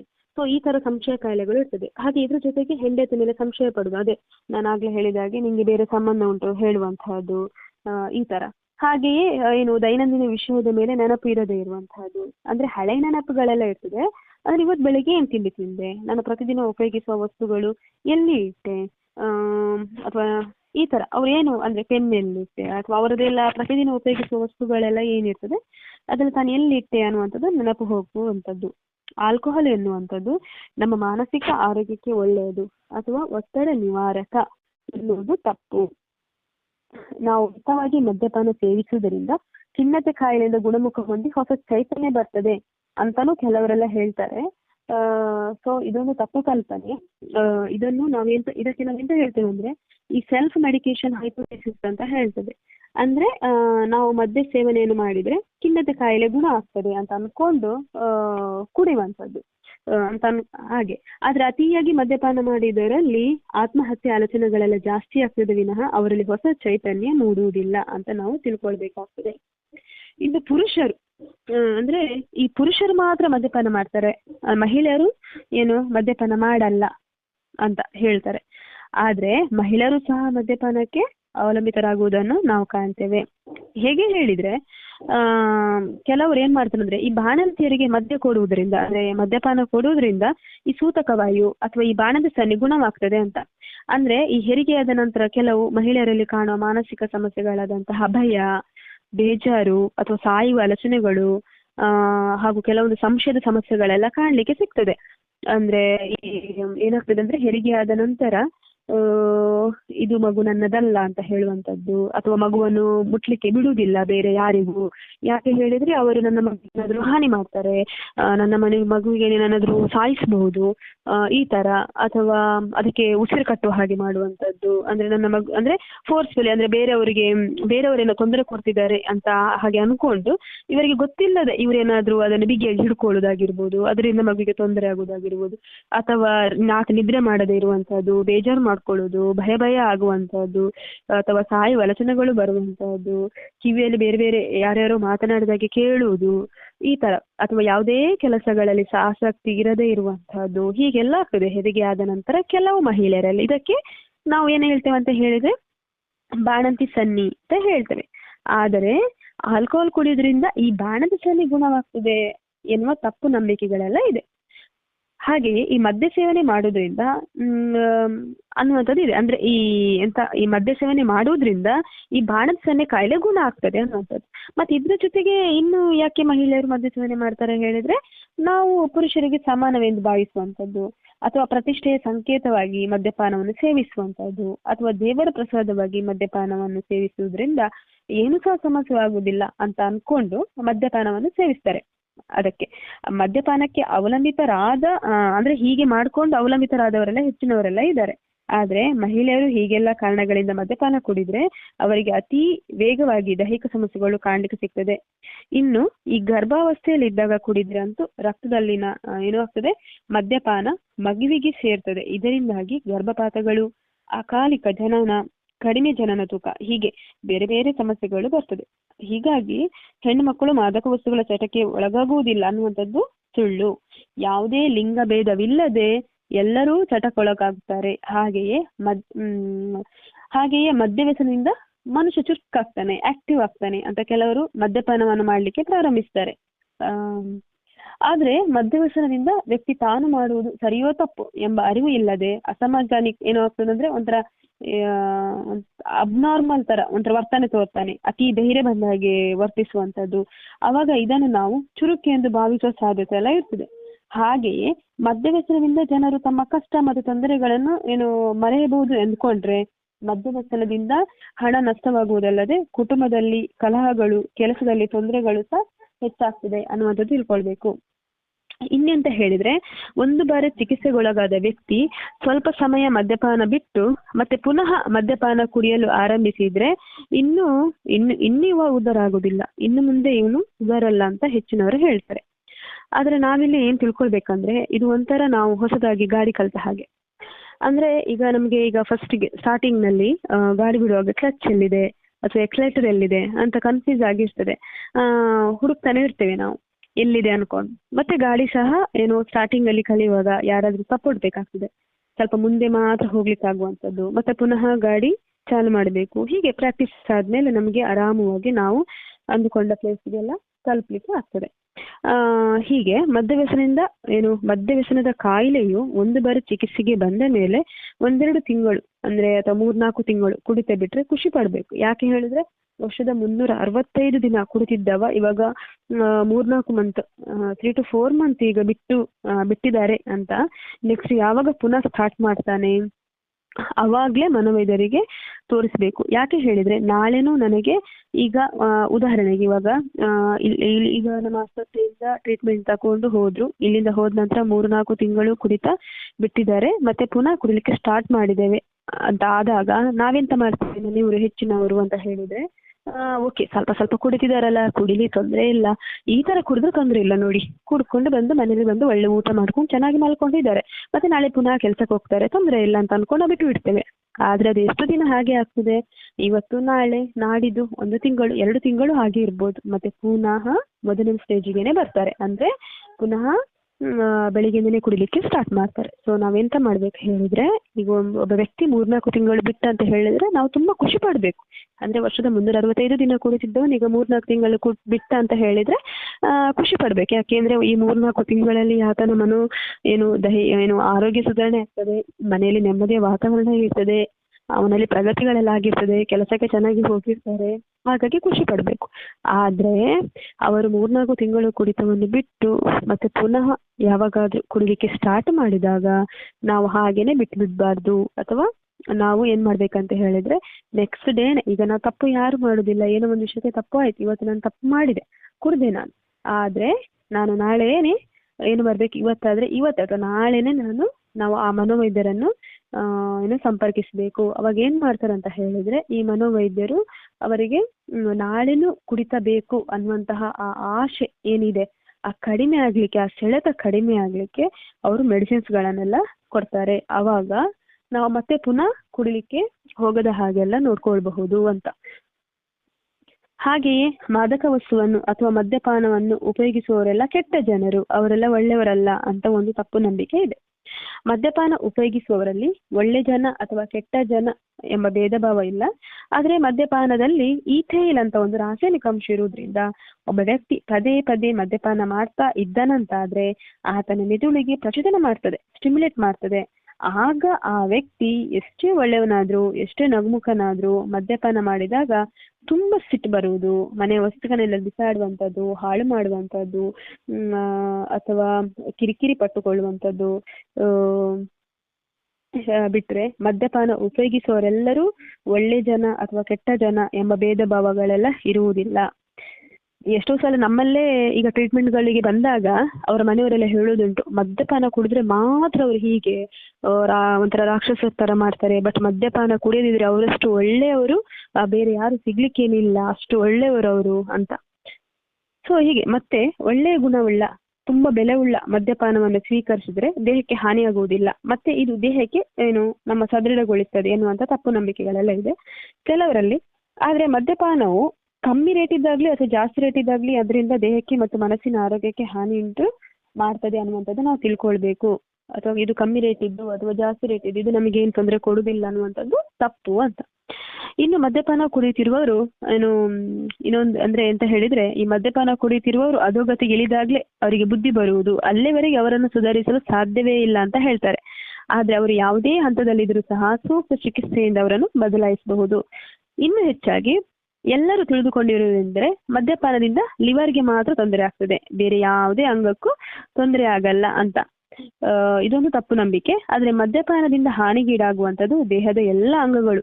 ಇತ್ತೀಚಿನ ವಿಶ್ವ ಆರೋಗ್ಯ ಸಂಸ್ಥೆಯ ವರದಿಯ ಪ್ರಕಾರ ಮದ್ಯಪಾನದಿಂದ ಸುಮಾರು 200ಕ್ಕೂ ಹೆಚ್ಚಿನ ತರಹದ ಕಾಯಿಲೆಗಳು ಬರುವ ಸಾಧ್ಯತೆಗಳೆಲ್ಲ ಇರ್ತದೆ. ತಲೆಯಿಂದ ಹಿಡಿದು ಕಾಲಿನ ಪಾದ ತನಕ ಕಾಯಿಲೆಗಳು ಬರುವ ಸಾಧ್ಯತೆಗಳೆಲ್ಲ ಇದೆ. ಈ ತರಹದ ಆರೋಗ್ಯ ಸಮಸ್ಯೆಗಳು ಉಲ್ಬಣಗೊಳ್ಳಲು ವ್ಯಕ್ತಿಯು ದಿನಾವೂ ಮದ್ಯಪಾನ ಮಾಡ್ತಾ ಅದರ ಮೇಲೆ ಅವಲಂಬಿತನಾಗಿರಬೇಕೆಂದೇನಿಲ್ಲ. ಹಾಗೆಯೇ ಇನ್ನೂ ಕೆಲವರು ಹೇಳುವುದುಂಟು, ಮದ್ಯ ವ್ಯಸನಕ್ಕೆ ಚಿಕಿತ್ಸೆಯನ್ನು ಬೇಕಾಗಿಲ್ಲ, ಮನಸ್ಸು ಗಟ್ಟಿ ಮಾಡಿ ಬೇಕಾದಾಗ ಬಿಡಬಹುದು ಅಂತ. ಆದ್ರೆ ಇದರಿಂದ ಹೊರಬರಲು ಚಿಕಿತ್ಸೆ ಅಗತ್ಯ ಇರ್ತದೆ, ಇದ್ರ ಜೊತೆಗೆ ನಿರ್ಧಾರ ಅನ್ನುವಂಥದ್ದು ಇರಬೇಕು. ನೆಕ್ಸ್ಟ್, ಮಾದಕ ವಸ್ತು ಉಪಯೋಗಿಸುವವರಿಗೆ ಅವರಿಗೆ ಗೊತ್ತಿಲ್ಲದೆ ನಾವು ಮಾತ್ರೆ ಅಥವಾ ಟಿವಿಯಲ್ಲಿ ತೋರಿಸುವಂತ ಯಾವುದೇ ಪುಡಿ ಕೊಟ್ರೆ ಅವರು ಸಂಪೂರ್ಣ ಗುಣಮುಖರಾಗ್ತಾರೆ ಅನ್ನೋದು ತಪ್ಪು. ಯಾಕೆ ಹೇಳಿದ್ರೆ ಈ ಚಿಕಿತ್ಸೆಯಲ್ಲಿ ವ್ಯಕ್ತಿಯ ಪಾತ್ರ ತುಂಬಾ ಮುಖ್ಯ. ಆತನಿಗೆ ನಿರ್ಧಾರ ಇರಬೇಕು. ಇವಾಗ ನನಗೆ ಜ್ವರ ಇದೆ ಅಂತ ನನ್ಗೆ ಅನಿಸಿದ್ರೆ ನಾನು ಮಾತ್ರೆ ತೆಗೆದುಕೊಂಡು ಗುಣಪಡಿಸ್ತೇನೆ. ಅದೇ ನನಗೆ ಜ್ವರ ಇದೆ ಅಂತ ಬೇರೆ ಯಾರಾದ್ರೂ ಹೇಳಿದ್ರೆ ನಾನು ಮಾತ್ರೆ ತೆಗೆದುಕೊಳ್ಳುವುದಿಲ್ಲ. ಹಾಗೆಯೇ ನನಗೆ ಅಂದ್ರೆ ಗೊತ್ತಾಗ್ಬೇಕು ನನಗೆ ಮದ್ಯ ವ್ಯಸನದ ಸಮಸ್ಯೆ ಇದೆ ಎಂದು. ಆಗ ಆತನಿಗೇನು ಈ ಮಾತ್ರೆಗಳ ಚಿಕಿತ್ಸೆ ಅಥವಾ ಆಪ್ತ ಸಮಾಲೋಚನೆ, ಕುಡಿತದ ಆಸೆ ನಿರ್ವಹಣೆಯ ಬಗ್ಗೆ ಹೇಳುವುದರ ಮೂಲಕ ಈ ಮದ್ಯ ವ್ಯಸನದಿಂದ ಹೊರ ಬರ್ಲಿಕ್ಕೆ ಸಾಧ್ಯ ಅಂತ. ಹಾಗೆ ನಾವು ಸುಸಂಸ್ಕೃತ ಕುಟುಂಬದವರು ಮತ್ತು ತುಂಬಾ ಓದಿದವರು, ಹಾಗಾಗಿ ನಮ್ಮ ಮಕ್ಕಳಿಗೆ ಇವುಗಳ ಅಂದ್ರೆ ಈ ಮದ್ಯಪಾನದ ಕುರಿತಾಗಿ ಇದರ ಬಗ್ಗೆ ಮಾತನಾಡುವ ಅವಶ್ಯಕತೆಗಳಿಲ್ಲ. ನಾವು ಓದಿದವರು, ಸೊ ನಮ್ಗೆ ತುಂಬಾ ನಾಲೆಜ್ ಇದೆ ಮತ್ತೆ ಎಜುಕೇಟೆಡ್, ಸೊ ನಮ್ಗೆ ಇದ್ರ ಬಗ್ಗೆ ಎಲ್ಲ ಗೊತ್ತಿದೆ. ಸೊ ಇದ್ರ ಬಗ್ಗೆ ನಮ್ಗೆ ಯಾವುದೇ ಮಾಹಿತಿ ಕೊಡುವ ಅವಶ್ಯಕತೆಗಳು ಇಲ್ಲ ಅಂತ ಅನ್ಕೊಳ್ತೇವೆ. ಆದ್ರೆ ಈ ಮದ್ಯ ವ್ಯಸನದ ತೊಂದರೆಯು ಸಮಾಜದ ಎಲ್ಲ ಜಾತಿ, ಧರ್ಮ, ಅಥವಾ ಫೈನಾನ್ಷಿಯಲ್ ಸ್ಟೇಟಸ್ ಅಥವಾ ಉತ್ತಮವಾಗಿರುವ ಕುಟುಂಬಗಳಲ್ಲೂ ಕಂಡು ಬಂದಿದೆ. ಹಾಗಾಗಿ ಇದರ ಬಗ್ಗೆ ಮಕ್ಕಳಿಗೆ ಮುಂಜಾಗ್ರತೆಯಾಗಿ ಮಾಹಿತಿ ನೀಡುವಂಥದ್ದು ತುಂಬಾನೇ ಸಹಕಾರಿಯಾಗ್ತದೆ ಅಂತ ಹೇಳ್ಬೋದು. ಇದೇ ರೀತಿ ಇನ್ನು ಹಲವಾರು ಆಧಾರರಹಿತ ತಪ್ಪು ಕಲ್ಪನೆಗಳು ಸಮಾಜದಲ್ಲಿ ಗಟ್ಟಿಯಾಗಿದೆ. ಹಾಗಾಗಿ ಮದ್ಯವ್ಯಸನದ ಬಗ್ಗೆ ಸರಿಯಾದ ಮಾಹಿತಿ ಪಡೆದುಕೊಳ್ಳುವುದು ತುಂಬಾ ಅಗತ್ಯ. ಹಾಗೆಯೇ ಮನೋವೈದ್ಯರನ್ನು ಕಂಡು ಸೂಕ್ತ ಮಾಹಿತಿಯನ್ನು ಪಡೆದು ಚಿಕಿತ್ಸೆ ಪಡೆಯುವುದು ಅತ್ಯಗತ್ಯ. ಇದರ ಜೊತೆಗೆ ಇದನ್ನು ಮರುಕಳಿಸದಂತೆ ಸರಿಯಾದ ಮಾಹಿತಿ ಪಡೆದು ಮುಂಜಾಗ್ರತಾ ಕ್ರಮಗಳನ್ನು ತೆಗೆದುಕೊಂಡು ಮದ್ಯವ್ಯಸನದಿಂದ ವಿಮುಕ್ತರಾಗಿ ನೆಮ್ಮದಿ ಜೀವನ ನಡೆಸಿ ಅಂತ ಈ ಮೂಲಕ ಹೇಳ್ಕೊಳ್ತಾ ಇದ್ದೇನೆ. ಧನ್ಯವಾದಗಳು. Thank you madam. ಸ್ನೇಹಿತರೆ, ಇವತ್ತು ನಮಗೆ ಇಷ್ಟೊತ್ತರೆಗೆ ನಮ್ಮ ಇವತ್ತಿನ ಸಂಪನ್ಮೂಲ ವ್ಯಕ್ತಿಗಳಾಗಿರ್ತಕ್ಕಂಥ ಶ್ರೀಮತಿ ದೀಪಾಶ್ರೀ ಅವರು ನಮಗೆ ಮದ್ಯವ್ಯಸನದ ಬಗ್ಗೆ ಇರ್ತಕ್ಕಂಥ ಅಪನಂಬಿಕೆಗಳು ಮತ್ತು ಅದರ ನಿಜಾಂಶಗಳು ಏನು ಅನ್ನೋದನ್ನ ವಿವರವಾಗಿ ತಿಳಿಸ್ಕೊಟ್ಟಿದ್ದಾರೆ. ಅವರು ಇವತ್ತು ತನ್ನ ಜನ್ಮದಿನವನ್ನು ಆಚರಿಸಿಕೊಳ್ಳುವಂತ ಒಂದು ಸಮಯದಲ್ಲೂ ಸಹ ನಮ್ಮ ಜೊತೆ ಇವತ್ತು ಬಂದು ನಮಗೆ ಇವತ್ತಿನ ಒಂದು ಕಾರ್ಯಕ್ರಮವನ್ನು ನಡೆಸಿಕೊಟ್ಟಿದ್ದಾರೆ. ಆದ್ರಿಂದ ನಾನು ತಮ್ಮೆಲ್ಲರ ಪರವಾಗಿ ಅವರಿಗೆ ಹೃತ್ಪೂರ್ವಕವಾದ ಧನ್ಯವಾದಗಳನ್ನ ತಿಳಿಸ್ತಾ ಇದ್ದೇನೆ. Thank you madam. ಅಂಡ್ ನಿಮಗೆ ಜನ್ಮದಿನದ ಹಾರ್ದಿಕ ಶುಭಾಶಯಗಳು. Thank you. ಹಾಗೆ ಸ್ನೇಹಿತರೆ, ಈಗಾಗಲೇ ನೀವು ಈ ಮದ್ಯಪಾನದ ಬಗ್ಗೆ ಇರ್ತಕ್ಕಂಥ ನಮ್ಮ ಒಂದು ತಪ್ಪು ನಂಬಿಕೆಗಳು ಅಥವಾ ನೀವು ನಾನು ಹೀಗೆ ಅಂದ್ಕೊಂಡಿದ್ದೆ ಅಥವಾ ನಾನು ಹೀಗೆ ಮಾಡ್ತಾ ಇದ್ದೆ ತಪ್ಪು, ಇದರಿಂದ ನಂಗೆ ಈ ಥರದ ಒಂದು ಸಮಸ್ಯೆ ಕಾಣ್ತಾ ಇದೆ ಅನ್ನೋ ಅನೇಕ ಒಂದು ಅನುಭವಗಳು ನಿಮ್ಗೆ ಈ ಒಂದು ಮಾತನ್ನ ಕೇಳ್ತಾ ಆಗಿರಬಹುದು. ನೀವು ಏನಾದರೂ ಇದ್ರ ಬಗ್ಗೆ ನನ್ನ ಅನುಭವಗಳನ್ನು ಹಂಚ್ಕೋತೀನಿ ನಾನು ಒಂದೆರಡು ನಿಮಿಷದಲ್ಲಿ, ಅಥವಾ ನಮ್ಮ ಈ ಒಂದು ನನಗೆ ಈ ವಿಚಾರಕ್ಕೆ ಸಂಬಂಧಪಟ್ಟಿರ್ತಕ್ಕಂಥ ಒಂದಷ್ಟು ಸಮಸ್ಯೆಗಳಿದೆ, ಅದು ನಾನು ಕೇಳಬೇಕು ಅಂತ ಏನಾರು ಅಂದ್ಕೊಂಡಿದ್ರೆ ದಯವಿಟ್ಟು ಈಗ ಕೇಳಬಹುದು. *6 ಅನ್ನು ಒತ್ತೋದ್ರ ಮೂಲಕ ನಿಮ್ಮನ್ನು ನೀವು ಅನ್ಮ್ಯೂಟ್ ಮಾಡ್ಕೋಬಹುದು. ನಾವು ಏನ್ ಮಾಡ್ತೀವಿ ಅಂದ್ರೆ, ಅನೇಕರು ಹೊರಗಡೆ ಇರ್ತಾರೆ, ಅಲ್ಲಿ ಸದ್ದುಗದ್ದಲಗಳು ಕೇಳುತ್ತೆ ಅನ್ನೋ ಕಾರಣಕ್ಕೋಸ್ಕರ ಮ್ಯೂಟ್ ಮಾಡಿರ್ತೇವೆ ಎಲ್ಲರನ್ನು, ಯಾರು ಮಧ್ಯದಲ್ಲಿ ಗದ್ದಲ ಉಂಟು ಮಾಡಬಾರ್ದು ಅನ್ನೋ ಕಾರಣಕ್ಕೋಸ್ಕರ. ಆದ್ರಿಂದ ನಿಮ್ಗೆ ಯಾರಿಗಾದ್ರೂ ಏನು ಪ್ರಶ್ನೆಗಳಿದ್ರೆ ನೀವು ಈಗ *6 ಅನ್ನು ಒತ್ತೋದ್ರ ಮೂಲಕ ನೀವು ಕೇಳ್ಬೋದು ಸ್ನೇಹಿತರೆ. ಹಾಗೆ ನಮ್ಮ ಇಂದಿನ ಕಾರ್ಯಕ್ರಮದಲ್ಲಿ ನಿಮಗೆ ಇನ್ನೂ ಹೆಚ್ಚಿನ ಪ್ರಶ್ನೆಗಳಿದೆ, ಈ ವಿಚಾರದ ಬಗ್ಗೆ ಹೆಚ್ಚಿನ ಪ್ರಶ್ನೆಗಳಿದೆ, ಅಥವಾ ಮದ್ಯ ಮತ್ತು ಮಾದಕ ದ್ರವ್ಯ ವ್ಯಸನಕ್ಕೆ ಸಂಬಂಧಪಟ್ಟಿರ್ತಕ್ಕಂಥ ನನಗೆ ಅನೇಕ ಪ್ರಶ್ನೆಗಳಿದೆ, ನನಗೆ ಸಮಾಲೋಚನೆ ಬೇಕಿದೆ, ಅಥವಾ ನನಗೆ ಇದ್ರ ಬಗ್ಗೆ ಇನ್ನೂ ಹೆಚ್ಚಿನ ವಿವರಗಳು ತಿಳ್ಕೊಬೇಕಾಗಿದೆ ಅಂತಿದ್ರೆ ನೀವು ಇಂದಿನ ವಿಚಾರದ ಬಗ್ಗೆ ಆಗಲಿ ಅಥವಾ ಮದ್ಯವ್ಯಸನ ಮತ್ತು ಮಾದಕ ದ್ರವ್ಯ ವ್ಯಸನದ ಬಗ್ಗೆ ಸಂಬಂಧಪಟ್ಟಿರ್ತಕ್ಕಂಥ ಯಾವುದೇ ವಿಚಾರದ ಬಗ್ಗೆ ಆದರೂ ನೀವು ಪ್ರಶ್ನೆಗಳನ್ನ ಕೇಳಬಹುದು. ಅಥವಾ ಹೆಚ್ಚಿನ ವಿಚಾರಗಳ ಬಗ್ಗೆ ಸವಿಸ್ತಾರವಾಗಿ ನೀವು ತಿಳ್ಕೋಬೇಕು ಅಂತಿದ್ರೆ ನಮ್ಮ ಆಸ್ಪತ್ರೆಗೆ ಭೇಟಿ ಕೊಡ್ಬೋದು. ಅದಕ್ಕೋಸ್ಕರ ನೀವು ಅಪಾಯಿಂಟ್ಮೆಂಟ್ ಬೇಕು ಅಥವಾ ಯಾವುದೇ ಪ್ರಶ್ನೆಗಳಿದ್ರು ಚರ್ಚಿಸಬೇಕು, ಇಲ್ಲಿ ಚರ್ಚಿಸೋಕ್ಕಾಗೋದಿಲ್ಲ ನನಗೆ ಅಂತಿದ್ರೆ ನಮ್ಮ ಆಸ್ಪತ್ರೆ ಸಂಪರ್ಕ ಸಂಖ್ಯೆಗೆ ಸಂಪರ್ಕಿಸ್ಬೋದು. ನಮ್ಮ ಆಸ್ಪತ್ರೆ ಸಂಪರ್ಕ ಸಂಖ್ಯೆಯನ್ನು ಕೊಡ್ತೇನೆ, ದಯವಿಟ್ಟು ನೋಟ್ ಮಾಡ್ಕೊಳ್ಳಿ ಸ್ನೇಹಿತರೆ. 9242821215. ಇನ್ನೊಮ್ಮೆ ಹೇಳ್ತೇನೆ, 9242821215. ಕನ್ನಡದಲ್ಲಿ 9242821215. ಇದು ನಮ್ಮ ಆಸ್ಪತ್ರೆಯ ಸಂಪರ್ಕ ಸಂಖ್ಯೆ. ಹಾಗೆ ಸ್ನೇಹಿತರೆ, ನಿಮಗೆ ಈಗಾಗಲೇ ಮದ್ಯಪಾನದಿಂದ ನನಗೆ ಆಪ್ತ ಸಮಾಲೋಚನೆ ಬೇಕು ಅಥವಾ ನೇರವಾಗಿ ಒಂದು ವೈದ್ಯರ ಸಂಪರ್ಕ ಬೇಕು, ಅಥವಾ ಈಗಾಗಲೇ ಮಾತ್ರೆಗಳನ್ನ ತಗೋತಾ ಇದ್ದೀನಿ, ಈ ಥರದ ಯಾವುದೇ ವಿಚಾರಗಳಿದ್ರು ಯಾವುದೇ ಮುಜುಗರ ಇಲ್ಲದೆ ನೀವು ಅಪಾಯಿಂಟ್ಮೆಂಟ್ ಅನ್ನು ಸಹ ಈ ನಂಬರ್ಗೆ ಫೋನ್ ಮಾಡಿ ತಗೋಬಹುದು. ಹಾಗೆ ಈಗಾಗಲೇ ಚಿಕಿತ್ಸೆ ಪಡಿತಾಗಿರ್ತಕ್ಕಂಥ ಯಾರಿಗಾದ್ರೂ ನಮ್ಮ ಆಸ್ಪತ್ರೆಯಲ್ಲಿ ಚಿಕಿತ್ಸೆ ಪಡೆದು ನಾನು ಕೆಲವೊಮ್ಮೆ ಮಾತ್ರೆಯಲ್ಲಿ ಏನೋ ಒಂದು ಹೆಚ್ಚು ಕಡಿಮೆ ಆಗಿದೆ, ನನಗೆ ಈ ಥರ ಒಂದು ಲಕ್ಷಣಗಳು ಕಾಣ್ತಾ ಇದೆ, ಅಥವಾ ನನಗೆ ಗಾಬರಿ ಆಗ್ತಿದೆ, ಆತಂಕ ಆಗ್ತಿದೆ, ಈ ಥರ ಯಾವುದೇ ಸಮಯದಲ್ಲಿ ನಿಮಗೆ ತಜ್ಞ ವೈದ್ಯರ ಒಂದು ಅವಶ್ಯಕತೆ ಇರುತ್ತೆ.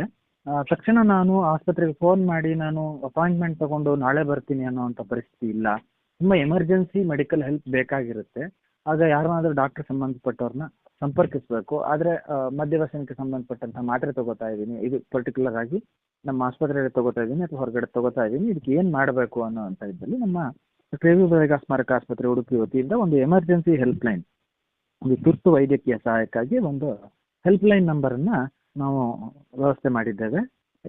ಈ ಸಹಾಯವಾಣಿ ಸಂಖ್ಯೆಯನ್ನು ನಾನು ಕೊಡ್ತೇನೆ. ಆದರೆ ಈ ಸಹಾಯವಾಣಿಯನ್ನು ತುರ್ತು ಪರಿಸ್ಥಿತಿಯಲ್ಲಿ ಮಾತ್ರ, ನೇರವಾಗಿ ತಜ್ಞ ವೈದ್ಯರನ್ನು ಸಂಪರ್ಕಿಸಬೇಕು ಅಂತ ಪರಿಸ್ಥಿತಿಯಲ್ಲಿ ಮಾತ್ರ ನೀವು ಈ ಸಂಖ್ಯೆಯನ್ನು ಬಳಸಬೇಕು. ದಯವಿಟ್ಟು ಅಪಾಯಿಂಟ್ಮೆಂಟ್ ತಗೊಳ್ಳೋಕ್ಕಾಗಲಿ ಅಥವಾ ಒಂದು ಸಲಹೆ ಸೂಚನೆಗಳನ್ನ ಮಾತ್ರ ಪಡೆಯೋದಕ್ಕಾಗಲಿ ಅಲ್ಲ, ಅದಕ್ಕೆ ನೀವು ನೇರವಾಗಿ ನಮ್ಮ ಆಸ್ಪತ್ರೆಯನ್ನು ಸಂಪರ್ಕಿಸಬೇಕು. ಈ ಹೆಲ್ಪ್ ಲೈನ್ ನಂಬರನ್ನು ತೀರಾ ಎಮರ್ಜೆನ್ಸಿ ಟೈಮಲ್ಲಿ ಮಾತ್ರ ಬಳಸ್ತೇನೆ ಅಂತ ನೀವು ಈ ಮೂಲಕ ಬಳಸಿ ಅಂತ ಈ ಮೂಲಕ ಹೇಳ್ತಾ ಇದ್ದೇನೆ. ದಯವಿಟ್ಟು ನಮ್ಮ ಎಮರ್ಜೆನ್ಸಿ ಹೆಲ್ಪ್ಲೈನ್ ನಂಬರನ್ನು ಸಹ ನೋಟ್ ಮಾಡ್ಕೊಳ್ಳಿ.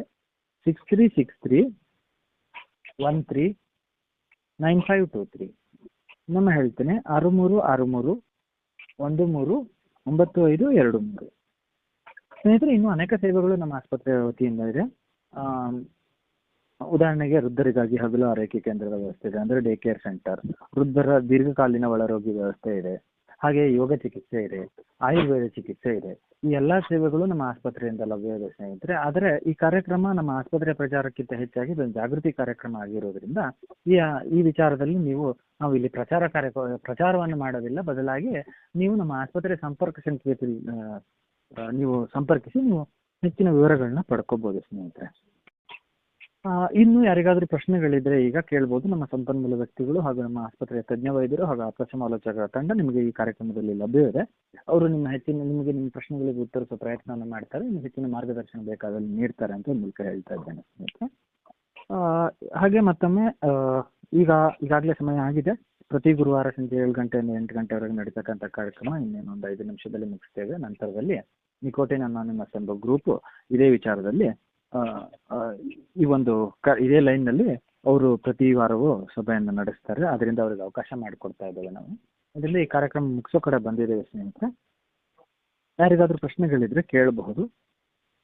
ಇಲ್ಲವಾದ್ರೆ ನಾನು ಈ ಕಾರ್ಯಕ್ರಮವನ್ನು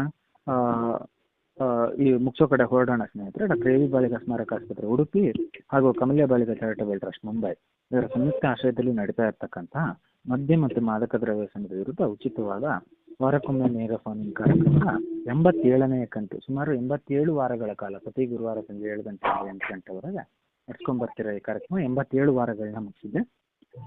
1.5 ವರ್ಷಕ್ಕಿಂತ ಹೆಚ್ಚು ದಿನಗಳಿಂದ ಈ ಕಾರ್ಯಕ್ರಮ ನಡ್ಕೊಂಡು ಬರ್ತಾ ಇದೆ. ಈ ಕಾರ್ಯಕ್ರಮದ ಅಂತಿಮ ಘಟ್ಟದಲ್ಲಿ ನಾವು ಇವತ್ತಿದ್ದೇವೆ. ಮದ್ಯ ವ್ಯಸನದ ಕುರಿತಾದ ತಪ್ಪು ನಂಬಿಕೆಗಳು ಹಾಗೂ ನಿಜಾಂಶಗಳು ಎಂಬ ವಿಚಾರದ ಬಗ್ಗೆ ನಮ್ಮ ಇಂದಿನ ಸಂಪನ್ಮೂಲ ವ್ಯಕ್ತಿಗಳಾಗಿರ್ತಕ್ಕಂಥ ಶ್ರೀಮತಿ ದೀಪಶ್ರೀ ಅವರು, ಆಪ್ತ ಸಮಾಲೋಚಕರು, ಡಾಕ್ಟರ್ ಎ ವಿ ಬಾಳಿಗ ಸ್ಮಾರಕ ಆಸ್ಪತ್ರೆ ಉಡುಪಿ, ಇವರು ತಿಳಿಸಿಕೊಟ್ಟಿದ್ದಾರೆ. ಇವರಿಗೆ ಈ ಕಾರ್ಯಕ್ರಮಕ್ಕೆ ಆಗಮಿಸಿದ್ದಕ್ಕೆ ತಮ್ಮೆಲ್ಲರ ಪರವಾಗಿ ನಾನು ಧನ್ಯವಾದಗಳನ್ನು ತಿಳಿಸ್ತಾ ಇದ್ದೇನೆ ಸ್ನೇಹಿತರೆ. ಹಾಗೆ ಇನ್ನು ಈ ಕಾರ್ಯಕ್ರಮದ ಮುಖ್ಯ ರೂವಾರಿಗಳಾಗಿರ್ತಕ್ಕಂಥ ಡಾಕ್ಟರ್ ಪಿ ವಿ ಭಂಡಾರಿ ಅವರು, ಮನೋವೈದ್ಯರು ಹಾಗೂ ನಿರ್ದೇಶಕರು, ಡಾಕ್ಟರ್ ಎ ವಿ ಬಾಳಿಗ ಸ್ಮಾರಕ ಆಸ್ಪತ್ರೆ ಉಡುಪಿ, ಇವರಿಗೂ ಸಹ ನಾನು ಧನ್ಯವಾದಗಳನ್ನು ತಿಳಿಸ್ತಾ ಇದ್ದೇನೆ. ಜೊತೆಗೆ ಈ ಕಾರ್ಯಕ್ರಮವನ್ನು ಸುಗಮವಾಗಿ ನಡೆಯಲು ಬೇಕಾದ ಪೂರಕ ವ್ಯವಸ್ಥೆಗಳನ್ನ ನಮ್ಮ ಆಸ್ಪತ್ರೆಯ ಆಡಳಿತಾಧಿಕಾರಿಗಳಾಗಿರ್ತಕ್ಕಂಥ ಶ್ರೀಮತಿ ಸೌಜನ್ಯ ಶೆಟ್ಟಿ ಅವರು ಮಾಡಿಕೊಟ್ಟಿದ್ದಾರೆ. ಅವರಿಗೂ ನಾನು ತಮ್ಮೆಲ್ಲರ ಪರವಾಗಿ ಧನ್ಯವಾದಗಳನ್ನು ತಲುಪಿಸ್ತೇನೆ ಸ್ನೇಹಿತರೆ.